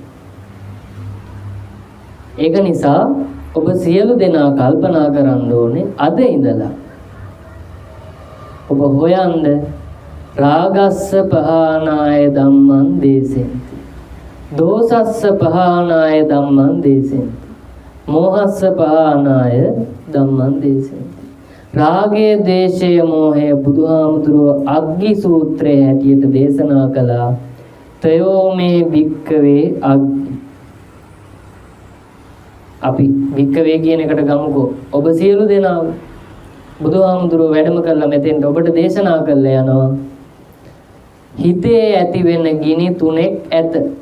මොනවද මේ ගිනි තුන? රාගග්ගි, දෝසග්ගි, මෝහ. රාග ගින්න, ද්වේෂ ගින්න, මෝහ ගින්න. රට ගිනි අරගෙන නැහැ, මිනිසුන්ගේ හිත් ගිනි අරගෙන. එකයි අරගලේ. රට ගිනි අරගෙන නැහැ, මිනිසුන්ගේ හිත් ගිනි අරගෙන. එකයි උද්ඝෝෂණ, එකයි විරෝධතා, එකයි උපවාසය. කොච්චර කොහොම අරගල කරත්, කොච්චර කොහොම උද්ඝෝෂණ කරත් කවදාවත් හිතේ ගින්න නිවෙන්නේ නැත. ඒක සියලුම දෙනාට තේරෙන දවසක් ළඟදී වෙනවා. ඒ ගින්න නිවන්න තියෙන එකම විසඳුම බුදුහාමුදුරුවෝ පෙන්නවා. රාගස්ස පහනාය අසුභාභාවේ තප්ප, දෝසස්ස පහනාය මෙත්තාභාවේ තප්ප, මෝහස්ස පහනාය පඤ්ඤාභාවේ තප්ප කියලා පැහැදිලිව බුදුහාමුදුරුවෝ පෙන්නවා. මොනතරම් මොන දේවල් කරත් වැඩක් නැහැ. හිතේ ඇති වෙන රාග ගින්න, ද්වේෂ ගින්න, මෝහ ගින්න නිවන්නට නම් අසුභානුස්සති, මෙත්තානුස්සති, මරණානුස්සති, බුද්ධානුස්සති කියලා බෙහෙත් හතරක්, කරුණු හතරක් බුදුහාමුදුරුවෝ පෙන්නනවා. ඔබට ඒවා කියන්න මට වෙලාවක් නැහැ. නමුත් ඔබට මම පණිවිඩයක් දෙනවා. අන්නේ කරුණු හතර තියෙන්නේ මොකටද? ඔබේ මනස සමබර කරගන්න, ඔබේ මනස පිරිසිදු කරගන්නට, වෙන දේවල් වලට නෙවෙයි. එතකොට මනස පිරිසිදු කරගන්නට ඔබ ඉන්න වටපිටාව වැඩක් තියනවද? නැහැ. මනස පිරිසිදු කරගන්නට වැදගත් වෙන්නේ මොකද්ද? ඔබ මනසින් හදාගෙන තියෙන වටපිටාව. ඔබ ඇඟෙන් ඉන්න වටපිටාව නෙවෙයි. ඔබ මනසින් හදාගෙන තියෙන වටපිටාවක්. මගේ හොඳම යාළුවෝ, මම ගනුදෙනු කරන අය, මට උදව් කරන අය, මගේ තරහකාරයෝ. මෙන්න මේ මනෝමය වටපිටාව තමයි ඔබේ මේ වැඩේට ඔබට උදව් කරන්නේත් බාධා කරන්නේ. එතකොට ඔබ කල්පනා කරන්න ඕනේ බුදුහාමුදුරන්ගේ දහම මනස හිත. මොකද්ද? මනස හිත. චිත්තං මානසං. මෙන්න මේ දෙක ඉලක්ක කරලා දේශනා කරපු දහමක් මිසක් අපි මේ අද හිතන් ඉන්න මල් පහන් තුල මේක තුල නැත නිවන. මේකේ තියෙන ලස්සනක් විතරයි. මෙතෙන්ටත් මේ පැත්තෙන් අපි මේ හාමුදුරුවන් වයින් කරලා තියෙනවා ලොකු පිළිමයක්. දානවා මෙතන සුදු තියෙනවා, මෙතන රතු සුදු දානවා. මේකේ තියෙනවා නෙළුම් මල්, මේ පැත්තෙන් දානවා රෝස මල්. දාලා මෙතන තියෙනවා මොනවා හරි පානීය දේවල් තියලා මේ පැත්තෙන් දානවා කොකා කෝලා. දාලා කේක් කෑලි ටිකක් තියනවා. හිත යන්නේ කොතෙන්ද? මෙතෙන්ද හිත යනවා. අපි හිතමුකෝ බුදුහාමුදුරුවෝ පිළිමේ ඉන්නවා කියලා. බුදුහාමුදුරන්ට කතා කරන්න පුළුවන් කියලා හිතමුකෝ. බුදුහාමුදුරුවෝ අපිට කියනවා අරකේ ඉන්නෙත් මං තමයි, ඒ පැත්තටත් හැරිලා බලන්න කියලා උන්වහන්සේට කියන්න වෙනවා. ඇයි ඒ හේතුව? අපේ හිත ඇතුලේ දුවනවා වෙන එකක්. ඒක නිසා ඔබ තීරණය කරන්න ඕනේ දැන් ඔබට පිහිටක් වෙන්න ඕනේ. ඔබට වෙන කවුරුත් නැහැ. අදුම තරමේ මේ බුදු පිළිමේ දිහා බලද්දී මේ බුදුහාමුදුරුවෝ කියනවා නම් අතන ඉන්නෙත් මං තමයි එහෙත් බලපන් කියලා. වෙන මොන කතාවක්ද? මේ බුද්ධ ධර්මය සම්පූර්ණයෙන්ම මනස හිත ගැන කරපු දේශනාවක්. ඒක ඔබ තේරුම් ගන්න ඕනේ. ඔබ අර බුද්ධ ධර්මයේයි හදාගෙන හිටපු ලෙවල් එක කඩලා බිඳලා අයින් කරන්න ඕනේ. අද සිට ඔබ හදාගත්ත චිත්‍රයක් බුද්ධ ධර්මයේ කියන්නේ මේ පන්සලේ තියෙන චෛත්‍ය, පන්සලේ තියෙන භෝගහ මෙන්න මේ විදිහේ චිත්‍රයක්. ඔබ හදාගත්තා. ඒක ඔබ අයින් කරන්න ඕනේ. ඒක ඔබ අයින් කරේ නැත්නම් ඔබට විශාල ප්‍රශ්නයක්. ඔබට කවදාවත් අර ඔබ හිටිය ගිනි ගොඩෙන් එක ගිනි පෙල්ලක් හරි අරගෙන මේ දහම් සභාවට આવොත් මෙතනත් ගිනි ගන්නවා මිසක් නිවෙනව නෙවෙයි. මෙතෙන්ට එනවා නම් ඒව අත්හැරලා එන්න ඕනේ. ඔබේ සංස්කෘතික ඇඳුම ගලවලා එන්න ඕනේ. එතකොටයි පුළුවන් වෙන්නේ දහම නැමැති ඇඳුම ඔබට අඳවන්න. ඒකයි අර කිව්වේ සන්දාස ගම්මාර රණේ විශේෂං කියලා. ඔබ රණ බිමක ඉන්නවා. මාරයත් එක්ක වෙන කවුරුවක්වත් එක්ක නෙමෙයි. දේශපාලකයෙක්වත් නෙමෙයි, අසල්වැසියෙක්වත් නෙමෙයි, කවුරුවක්වත් එක්ක නෙමෙයි, වෙන බාහිර පුද්ගලයෙක් එක්කත් නෙමෙයි. ඔබ මාරයත් එක්ක රණ බිමක ඉන්නවා.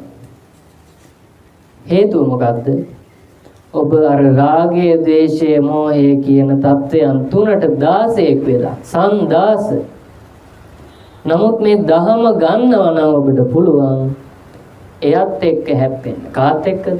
සංදාසය එක්ක. තමන්ගේම ඇතුලේ ඉන්න සංදාසය එක්ක හැප්පෙන්න පුළුවන්. ඒකයි කිව්වේ සංදාස ගහන් කියලා. සංගම් කියන වචනේ දිගු කරාම කියනවා සංදාස ගහන්. මාර රණේ මාරය එක්ක හදාගත්ත යුද්ධයක්. මොකක් නිසාද? සංසේවනය කරන නිසා. දැන් පුළුවන් සංසේවනයෙන් වෙන් වෙන්න. ඒකයි කිව්වේ විශේෂං. සංදාසගම් මාර රණේ විශේෂං. ඒක කරන්න නම් මොකක් දැනගෙන ඉන්න ඕනේද? මේ ක්‍රියාවලිය අගමුල කාගෙන් හරි අහලා දැනගන්න ඕනේ. ඔබට ඒක නිකන් ස්වයම්බූ ඥානයකින් කරන්න බෑ. අඩුම තරමේ අපි මෙහෙම කතා කරමුකෝ. සම්බෝලෙකුයි පරිප්පු හොද්දකුයිවත් තනියම හදාගන්න ඔබට පුළුවන් වුණාද? ඔබ ඒකත් අම්මගෙන් හරි කාගෙන් හරි YouTube එකෙන් හරි බලාගත්තා. සම්බෝලේ පරිප්පුවයි එහෙමනම් නිවන කොහොමද? ඒකත් අහන්න වෙනවා. කොහොමද අහන්න ඕනේ? කවුරු කියන එකද අහන්න ඕනේ? ඔබ අර ගෙදර ලස්සනට ගහනවා රත්නමාලා යන්ත්‍රය. ඒකේ තියෙනවා සංලාප දේසින්. සං කියන ලාපයේ දේශනා කරනවා නම් යමෙක් අන්න ඒක ඇසිය යුතුය. දැන් ඔබ ගිහිල්ලාද S2 ඇරලා ඒ යන්ත්‍රය දිහා බලන්න. එහෙම එකක් තියනවාද කියලා. සංලාප දේසි. සං කියන කරුණ දේශනා කරනවා. සංකීවේ රාගයේ ද්වේෂයේ මොහේ වෙන මොනවක් වෙන්නේ. මේක එක එක ගැඹුරු ස්තරයන් තියෙනවා. ඒවා ඔබට මම කියන්නේ නැහැ. නමුත් ඔබට හැරවුම් ලක්ෂයක් තියෙනවා. අද ඉඳන් හැරෙන්න හොයන්න මොකද්ද මම කළ යුත්තේ? මොකද්ද මම නොකළ යුත්තේ? ඔබ අර බුද්දිස්ට් බෞද්ධකම කියලා හදාගත්ත ලෙවල් එක ඔබ කලවලා අයින් කරන්න. ඒක ඔබට වැඩක් නෑ. සමහරව ඉන්නවා. මට මතකයි එක තැනකදී එක්තරා කාන්තාව අත දිගෑරලා කියනවා මේ අපේම කෙනෙක්ට කියනවා අපි මේ බෞද්ධ ඔක්කොම එකතු වෙලා ඉන්නේ ආයේ මේ පැත්ත පළාතේ આવොත් පෙති පෙති ගහලා තියෙනවා. මම දවසක් ගියාම මටත් කිව්වා මම ඇහුවා පෙති ගහලා තියන්නේ බුද්ධ පූජාවටද කියලා. අහලා අනිත් පැත්තට ආව නැත්තම් මාව පෙති ගහනවා එතන. අන්නේ බුද්දිස්ට් ලෙවල් එක දැන් අපිට වැඩක් නෑ. අපිට තිබ්බේ බෞද්ධ කියන නම උපාදානය කරගත්ත කැක්කුමක් මිසක් වෙන කිසිම දෙයක් නෑ. සමහරව ඉන්නවා මාත් එක්කම මගේ සහෝදර ස්වාමීන් වහන්සේලාත් ඉන්නවා. හරි ආඩම්බරෙන් කියනවා අපි පෘථග්ජන හාමුදුරුවෝ අපිටත් හැඟීම් දැනීම් තියෙනවා. ඒක ලොකු ආඩම්බරයක්. ඒ කියන කෙනාට.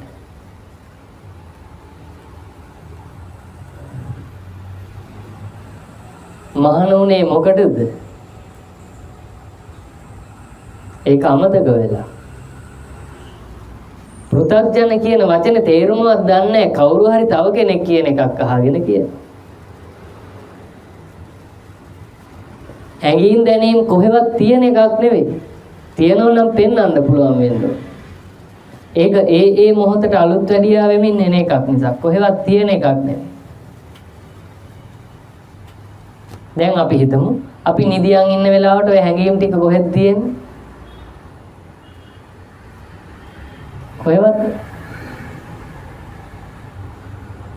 හැඟීම කියන අකුරු තුනේ තේරුමක්වත් දන්නේ නැහැ. හැඟෙනවා කියන්නේ මොකද්ද?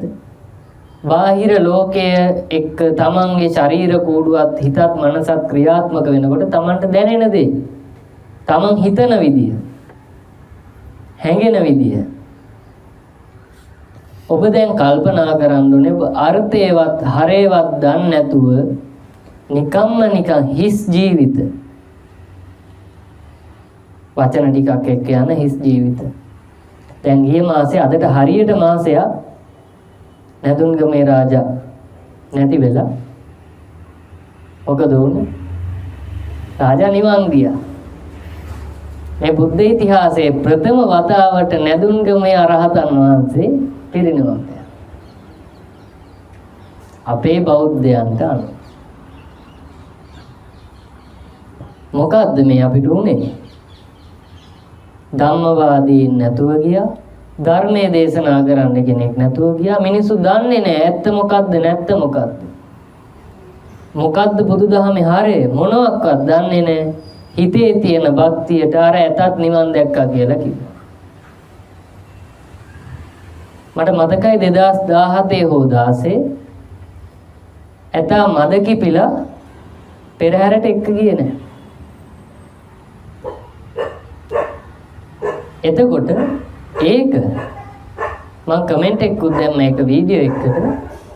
දැන් මේ නිවන් දැකපු ඇතාට අරහත් වෙච්ච ඇතාට මද කිපෙනවද කියලා. අපේ මිනිස්සු අන්ධකරණී අචක්කුකරණී අන්ධ වෙලා පේන්නේ නැහැ. පෙනුනත් පිළිගන්න කැමති නැහැ. ඇයි මේ? අපි දැන් හැරෙන්න ඕනේ. මේක වෙනස් කරගන්න ඕනේ. මේක තමයි මේ අර්බුදයට එකම හේතුව. වෙන මොනවත් නැහැ. ඔබේ හිතේ ඔය දුවන ප්‍රශ්නෙට කවදාද මේක විසඳෙන්නේ කියලා ඔබ ප්‍රශ්නයක් දාගෙන ඉන්නවා. ඒක විසඳන්න පුළුවන් ඔබට විතරයි.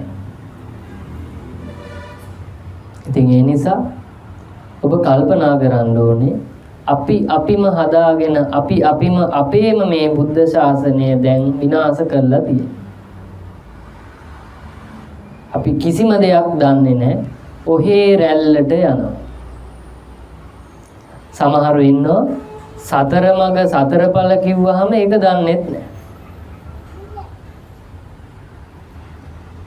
නිකන් දැන් අපි නිකන් බෞද්ධ සම්ප්‍රදාය ගත්තත් නවරහාදී බුදුගුණ මොනවද ඇහුවොත් ඒක දන්නෙත් නැහැ.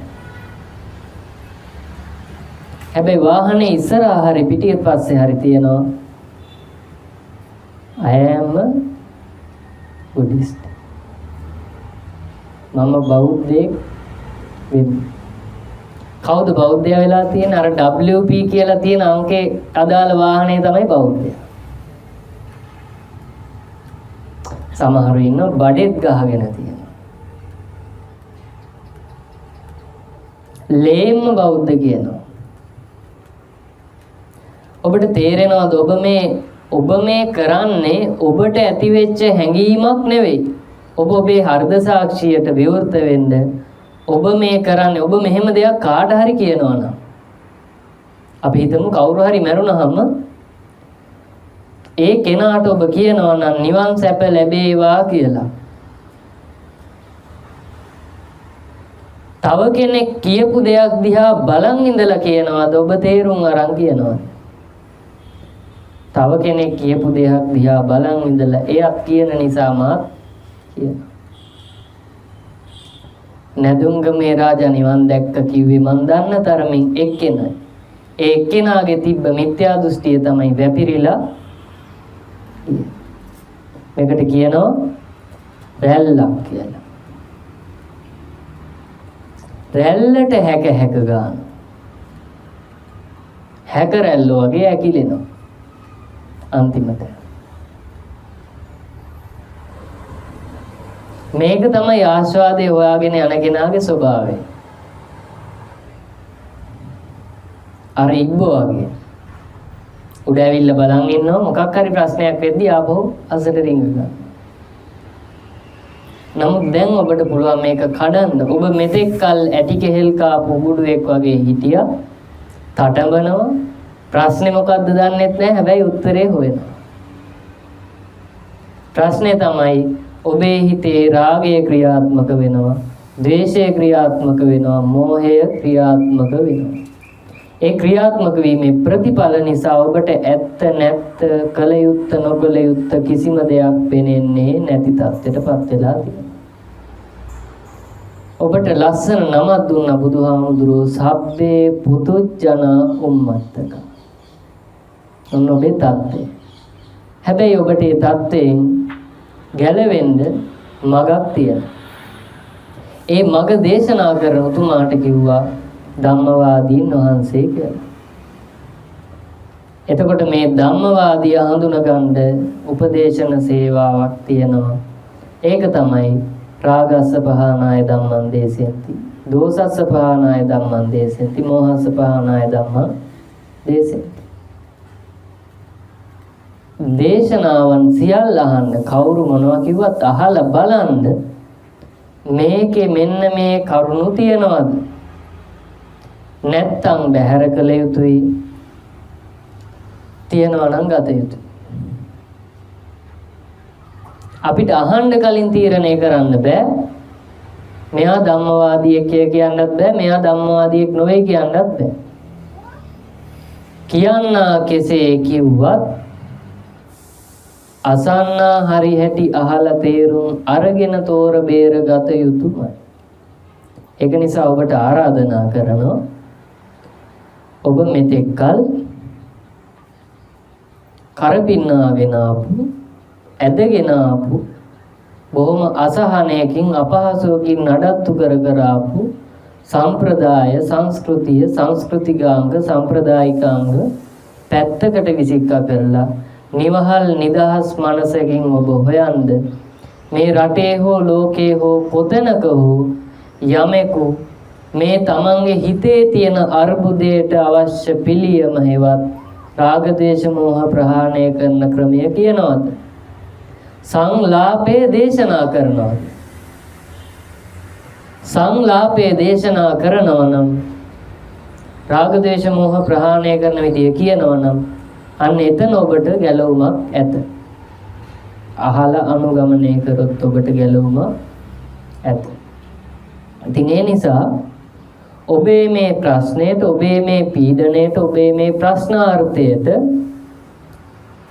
උත්තර හොයන්න කලින් මේ ප්‍රශ්නාර්ථය පිළිබඳවත් බුද්ධ දේශනාවේ තියෙනවා කියන එක මම මතක් කරා. ඒක තමයි අර අදම්මික රාජ සූත්‍රය. ඔබ අද ගෙදර ගිහින් හොයලා බලන්න අදම්මික රාජ සූත්‍රය. අදම්මික රාජ සූත්‍රයේ මේ සියල්ලම පැහැදිලිව කියලා දෙනවා. ඒ සියල්ල තේරුම් ගන්න නම් ඔබට විශ්වාසයක් ඇති වෙන්න ඕනේ. මේ හැමදේම බුදුහාමුදුරුවෝ කියලා තියෙනවා නම් බුදුහාමුදුරුවෝ මේ කියන විසඳුමේ ඇත්තක් තියෙන්න ඕනේ. ප්‍රශ්නේ ගැන හරියටම උන්වහන්සේ කියලා තියෙනවා. උත්තරෙත් එක වචනකින් කියලා තියෙනවා. උත්තරේ තමයි නෙගම ජනපදාපි ධම්මිකෝ හෝති. ගම් දනව් පිටින් ධාර්මික විය යුතු. ඒක තමයි උත්තරේ. එහෙමනම් ප්‍රශ්නේ අකුරක් නෑර හරියට කිව්වනම් උත්තරේ අකුරක් නෑර පිළිපැද්දොත් වැඩේ හරියටම හරි කියන එක ඔබටම තේරෙයි. අධම්මික සූත්‍රය හොයාගන්න බැරි කෙනෙකුට මම මතක් කරන්නම් අවසාන විනාඩි කිහිපයේ හැටියට මේ සූත්‍රයේ පෙන්නනවා යස්මින් සමයේ රාජානෝ අධම්මිකෝ හොಂತಿ. යම් කාලයක් උදා වෙන්නේ එකලට රජුන් අධාර්මික වේ. අද නේද මේ? මන් දන්නේ. ඊගාවට කියනවා රාජයුත්තාපි අධම්මිකෝ හොಂತಿ. රජතුමාට බැඳිලා ඉන්න රාජකීය පිරිස. රජය කෙලින්ම කිව්වා. රාජ්‍ය සේවය අධම්මිකෝ හොಂತಿ. ඊගාවට හරි මේක කියනවා වැදගත් මේක. පැහැදිලි, ඊටාම පැහැදිලි බ්‍රාහ්මණ ගහපතිකානි අධම්මිකෝ හොಂತಿ. ඒ රජයට සම්බන්ධ මහාන බමුණන් සහ ඒ මහාන බමුණන්ට ගැතිකම් කරන ගහපති පිරිස, ප්‍රභූ පිරිස අධාර්මික වෙනවා කියලා කියනවා. ඒක තමයි මේ වෙලා තියෙන්නේ. ඊගාවට කියනවා ඒ දිහා බලන් ඉන්න නෙගම ජනපද අධම්මික වෙනවා කියලා. මේ සියල්ල දිහා පැත්තකට වෙලා බලන් ඉන්න ගම්දනව් වාසීන් අධාර්මික වෙනවා. ගම්දනව් වාසීන් අධාර්මික වුණාම බුදුහාමුදුරුවෝ පැහැදිලි වේ සූත්‍රයේ කියනවා ඉරහඳත් එක්ක මිනිස්සු ඔට්ටු වෙච්ච විදිහ අධාර්මික වෙනවා. ඒ කියන්නේ දවස කම්මැලි වැඩ කරනවට වඩා කරන්නේ හිත කිලුටු කරගන්න. බණින එක, රණ්ඩු වෙන එක. ඉර පායනවා තේරෙන්නේ නැහැ. ඉර බැහැල යනවා තේරෙන්නේ නැහැ. දවස ගෙවෙනවා තේරෙන්නේ නැහැ. ඇයි ඒ? කෝපයෙන් කුපිත වෙලා, රත් වෙලා, මත් වෙලා ඉන්නේ. පැහැදිලිව බුදුහාමුදුරුවෝ මේක කිව්වා සූත්‍රේ. ඊට පස්සේ කියනවා රත්තින් දිවා පරිවර්තනේසු වෙනවා කියලා. ඒ කියන්නේ ඊට අදාළවම විෂකිරණ ශක්තියින් බාහිර විශ්වයට පිට වෙලා ඉර පායන එක, හඳ පායන එක, ඒ කාල පරාසයන් පවා වෙනස් වෙනවා කියන එක බුදුහාමුදුරුවෝ පැහැදිලිව පෙන්නනවා. කාල පරාසයන් පවා වෙනස් වෙනවා කියන්නේ. ඒක ඇත්ත. දැන් මම ඉන්නේ හපුතලේ කන්දේ. මම යනවා මල් පැල අරව මේ වගේ ඉන්න නුවරඑළියට පොඩි ළමයින්ට බලන්න ආරාමයට ආවහම නුවරඑළියේ සීතල නෑද? සුළු සිවුර ඇඳගෙන යන්න පුළුවන්. මෙහෙම මේවා ඕනෙත් නෑ. හපුතලේ ඉන්න පුළුවන්. සුළු සිවුරේ. එක තප්පරයක් වෙවුලන්නේ. මොකද්ද මේ උනේ? අර ඡන්ද සූර්ය පරිවර්තනය වුණා. ඉරහඳේ බලපෑම වෙනස් වුණා. රත්තින් දිවා පරිවර්තනය වුණා. රැහැ දහවල ගෙවන විදිහ වෙනස් වුණා.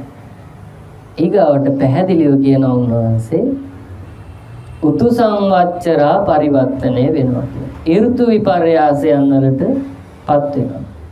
වහින්න ඕන කාලෙට පායනවා. පායන්න ඕන කාලෙට වහිනවා. ඔක්කොම කන පිට. මේ ඔක්කොම කන පිට වෙනකොට බුදුහාමුදුරුවෝ පැහැදිලිව පෙන්නනවා ඊගාවට වායු ගෝලය අක්‍රීය වෙනවා. ඒ කියන්නේ ක්‍රියාත්මක සමබර බව අසමබර වෙනවා. වායු ගෝලය අසමබර.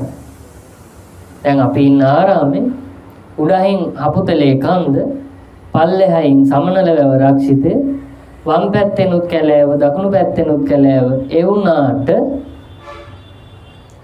වනයක තියෙන්න ඕන වාතාශ්‍රය අපිට ලැබෙන්නේ නැහැ. ඒක අපි ප්‍රායෝගිකව දන්නවා.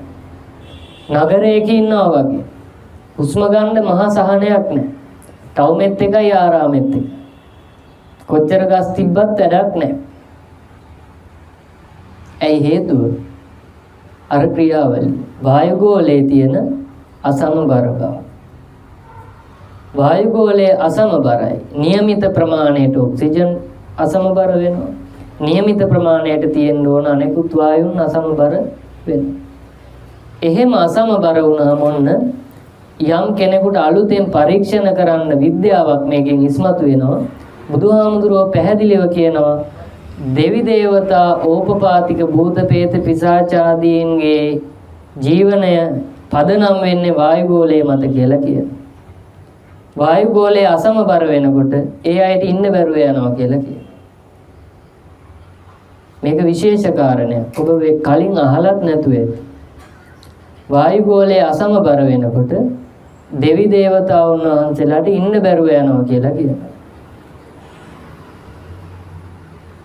හරියට අපිටත් තදබදයකදී ඉන්න අපහසු වෙනවා. අන්න ඒ වගේ වායුගෝලයේ තදබදයක් ඇති වෙනකොට දෙවි දේවතාවුන් වහන්සේලාට ඉන්න අපහසුයි. එහෙම ඉන්න අපහසු වුණාම දේවතා පරිකුපිතා භවಂತಿ කියලා කියනවා.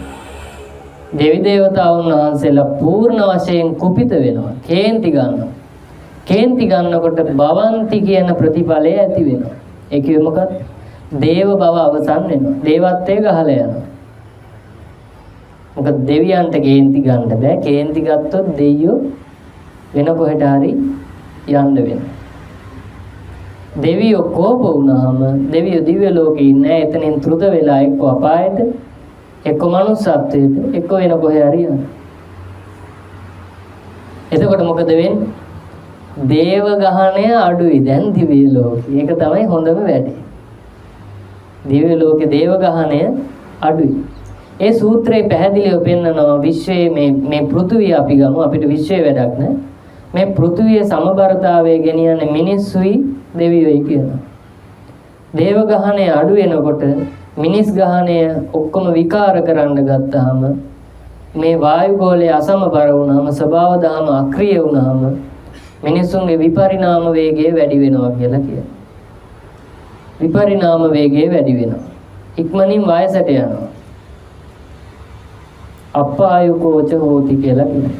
ආයුෂ වේගයෙන් වැය වෙනවා. අන්න එහෙම වෙනකොට මොකද වෙන්නේ? දුබ්බලෝච දුබ්බන්නෝච හෝති කියලා කියනවා. දුර්වල වෙනවා, දුබල වෙනවා, දුර්වර්ණ වෙනවා. දැන් වෙලාද නැත්? දැන් සියලුම දෙනා අවුරුදු 45ක් 50ක් 52ක් 3ක් යනකොට රෝගීන්ද නැද්ද? මේ කතාව අකුරක් නෑර එකින් එකට බුදුහාමුදුරුවෝ මේ අදම්මික රාජ සූත්‍ර දේශනාවේ දේශනා කොට ඇත. මේ අදම්මික රාජ සූත්‍රය අහලා ඒක කියවලා විශ්වාස කරන්ද බුද්ධ ධර්මයේහි මේකට පිළිතුරක් තියෙන බව. ප්‍රශ්නේ අකුරක් නෑර උන්වහන්සේ පෙන්වුවා නම් උන්වහන්සේ පෙන්නලා දීපු පිළිතුරෙත් ඇත්තක් තිබිය යුතුමයි. පිළිතුර දුන්නේ මොකද්ද? ධර්මය අහන්න අනුගමනය කරන්න.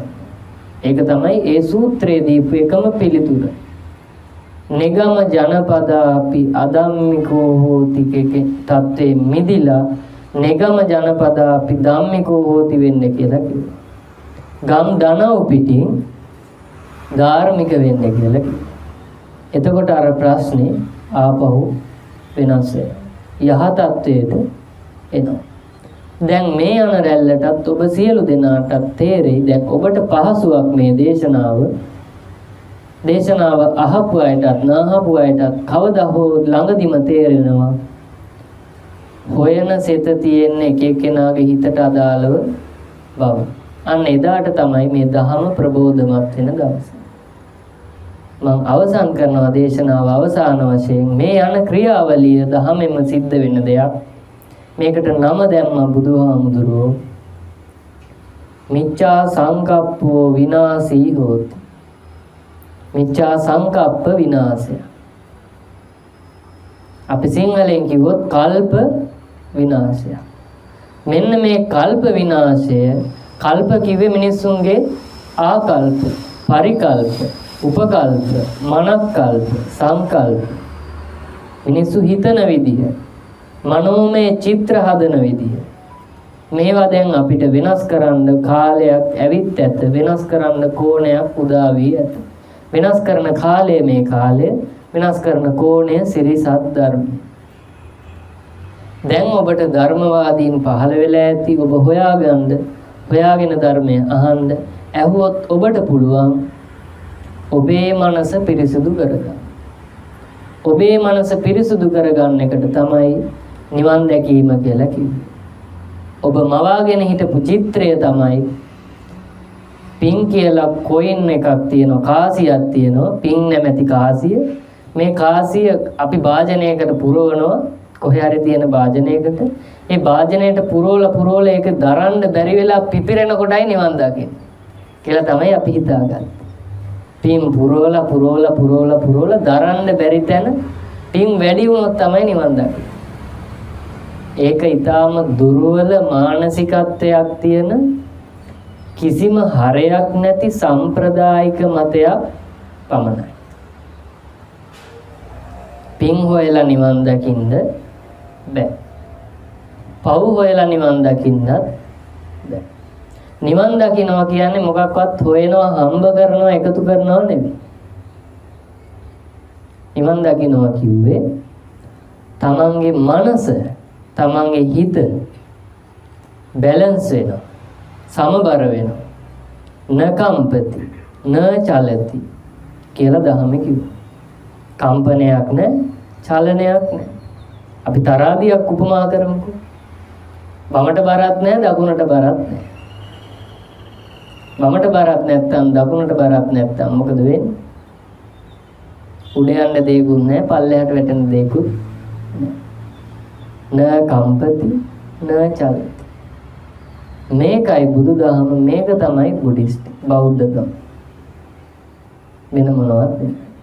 හොඳයි, එහෙමනම් ඔබ සියලු දෙනාට මේ සියලු අනුශාසනාවන් තම තමන්ගේ මග අමග ඉස්මතු කර ගැනීමටම උදව් වේවා, උපකාර වේවා, හේතු වාසනා වේවා කියලා සාදුකාරය. හොඳයි, එහෙමනම් අපි 4:04 විතර වගේ මම හිතන් දේශනාව පටන් ගත්තේ. පැය 2ක් ආසන්න වෙන්න ඊටත් අඩුවෙන් අපි ධර්ම ශ්‍රවණය කිරීමෙන් තුන්සිත පාදවාගෙන ඉන්න මේ වෙලාවේ පින් දෙන්නට, පින් පවරන්නට, පින් අනුමෝදන් කරන්නට පුළුවන්. ඒ අනුව ඔබට සංසාර ගමනේ කවදා කොතැනකදී මොනියම් ආකාරයකින් හෝ තම තමන්ට උදව් කළ, උපකාර කළ, අපකැප වූ සහ සම්බන්ධ වූ මව් දෙමව්පිය, ගුරුවර, හිත මිත්‍රාදී සෑම සියලු දෙනාවත් මේ අවස්ථාවේ සිහිපත් කරලා ඒ සියලු දෙනාටත් පින් දීලා, පින් පවරලා, පින් අනුමෝදන් කරලා මේ පුණ්‍ය ශක්තියේ බලයෙන් සියලු ඥාති මිත්‍රාදීන් සසර දුකින් මිදී නිදහස් වෙත්වා, නිවන් සුවයෙන් සුවපත් වන්නටම සියලු ඥාති මිත්‍රාදීන්ටත් මේ පින උදව් වේවා, උපකාර වේවා, හේතු වාසනා වේවා කියලා සාදුකාරය.